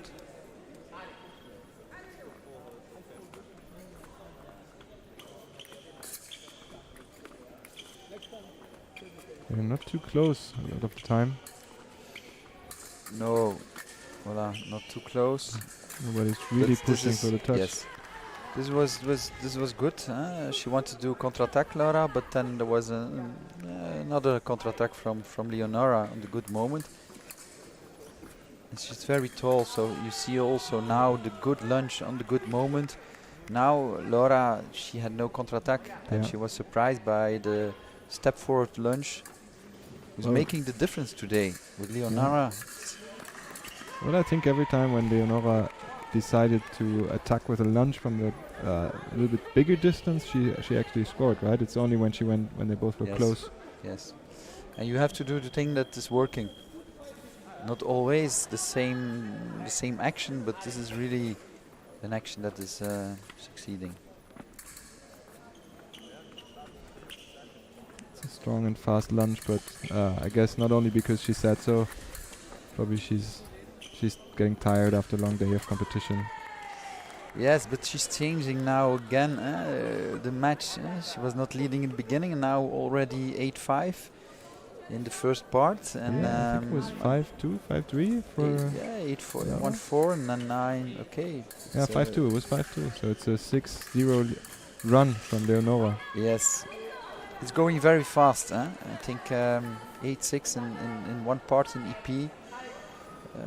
But okay, it's still close. I think we will now see a little bit more patience. Okay.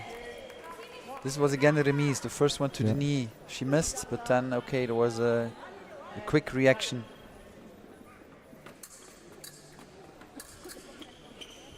Okay, we're done with the first third.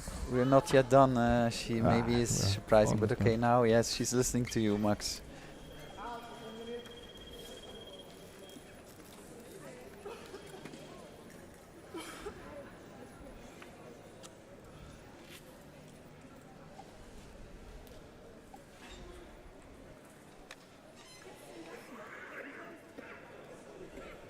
Now it's time to coach, to find solutions.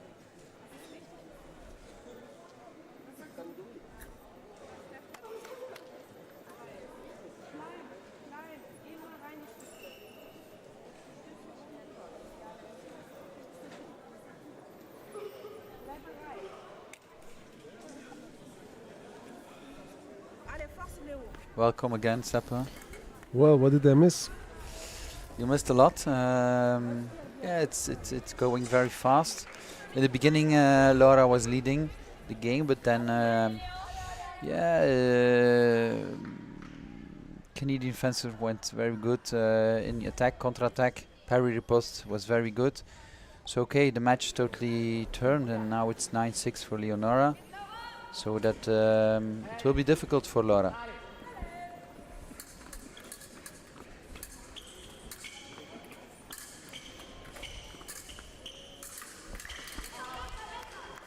And it's a double. Yeah, she was trying to catch the blade, but she has very good remise and reprise for Leonora. Why? It's already 3 or 4 touches like that.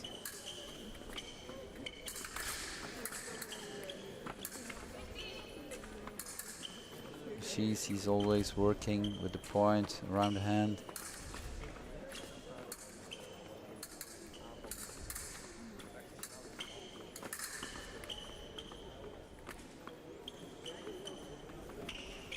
Oh, she's very patient.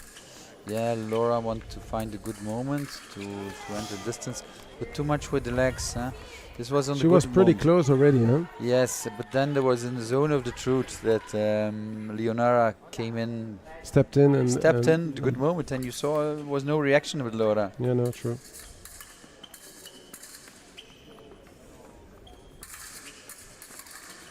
Yes, that was better. It was more with the point forward. And then carte riposte. Yeah, she took the blade in carte and she held it good because double are not good for her. Yeah. So that was a very good execution of the action.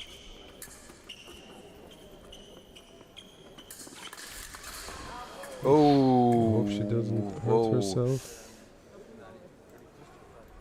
Okay, she doesn't hurt her, I think, but it can be dangerous, can be hard. I think, I don't know if the hit was during the action or during the fall. I think that's what the referee went to check already. Yes. I think it will be maybe a good hit because when it was in the action, it's okay. But we will see. Always dangerous in the beginning of the season. Actions like this, you don't want to get injured. That's in true. September already. That's true, because at the beginning of the season, when there was the qualification period for the championships, national rankings, world championships, European championships, so it would be very hard when you been injured in the finals here. In the saber competition, we already had one saber fencer who had to stop the fight and went to the hospital. Okay. Yeah, he was really sad because it was the first competition just to warm up, and well, looks like he's gonna be home a while. It's mentally very hard. But here I think that with Leonora it's okay. She's walking around and they are looking to the video. What do you think? It will be a good hit or not? I think that it will be a valid hit, but sometimes it's difficult to see on the video. So they're like discussing, but they made up their mind. Yeah, it's a valid decision. Okay, we would be a good referee. Well, I'm not sure, but that's why they have the video to avoid for Yes. mistakes. Yes, it's good that we have a VAR. Even on epée, it's more important about this kind of details. In saber, it's more about what action is made. In epée, it's often like is he out? Outside, Is exactly. the point on the floor? Stuff like this. So we use it a little bit different between the weapons, but it's good that we have it. Okay, now we see a 13-8 for Leonara. She's very close to the victory of the first Memorial Marcel van Laken. But it's never finished, but here, okay, she missed the corps à corps. Okay, 39. It's not yet finished, but Leonara is doing very well. Okay, Oh, yes, good counter-attack and on 1 point, on 1 touch for the victory. yes. She was the favorite for the beginning of Yeah, the you- and you what a told- nice, yes, nice flash. She made it. Leonara is winning the first Memorial Marcel van Laken. And Congratulations. She looks relieved. Yes, she's a lot of happy. stress was there, but now she can enjoy, she can party, she can be happy. Maybe we see an interview also, or not? Yes, I think Max is already going. Okay, but a victory for Leonora from Canada. Congratulations, her coach is really happy. Obo Teammate. also teammate. Okay, perfect. Okay, she was a little bit ill, so I think she will sleep very good. It was a Yeah. tough day for her, but she made it very good. We saw a lot of games from her, but Yeah. now she's very tired. Yeah, she looks like she could use some time off And you now. see, it's a team victory. Very international team victory. Yes, she's training in Paris with a lot of other countries, and she had a very tough week, so it will give her confidence to bring that victory to Paris, to her training center. And you see, everybody is happy. This is Congrats very on the cool. gold. Now we will see the interview. No worries. This loud scream, you seemed relieved. Yeah, I'm really happy. Like I said, like it's been a difficult training week being ill, and today, like, I just gave my everything on the piste, and yeah, it worked. Yeah, we could tell. Is it important to start the season off with a tournament like this? Yeah, it's really important. It's good for even if it's a small training competition. It's really good. There's some really good fencers here, and some fencers that I'll meet on the World Cup and the World Championships and everything. So some really good matches, and I'm really happy to come out on top of them and be able to give them everything today at the beginning of the season. Congratulations and thank you for your time and your breath to talk with us. Thank you. Well, and that being said, it's time for us to close the live stream. We had a nice 2 days. We saw some beautiful matches. Indeed. We saw 457 different fencers this weekend. This is amazing, huh? 51 different countries. 28 referees from all over the world. So I think we'll be back next year. Hopefully very soon and next year. I'm looking forward to it because this was very big success. And I think, next year maybe over the more than 500. We will try. We set as a goal, and hope to see you guys next year See you next in year. Ghent. All Bye-bye. welcome. Bye bye. Bye bye.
viens voir.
Nee, dat is nog een, nee, als die rol al kan gerold wordt zonder rol of met een rol.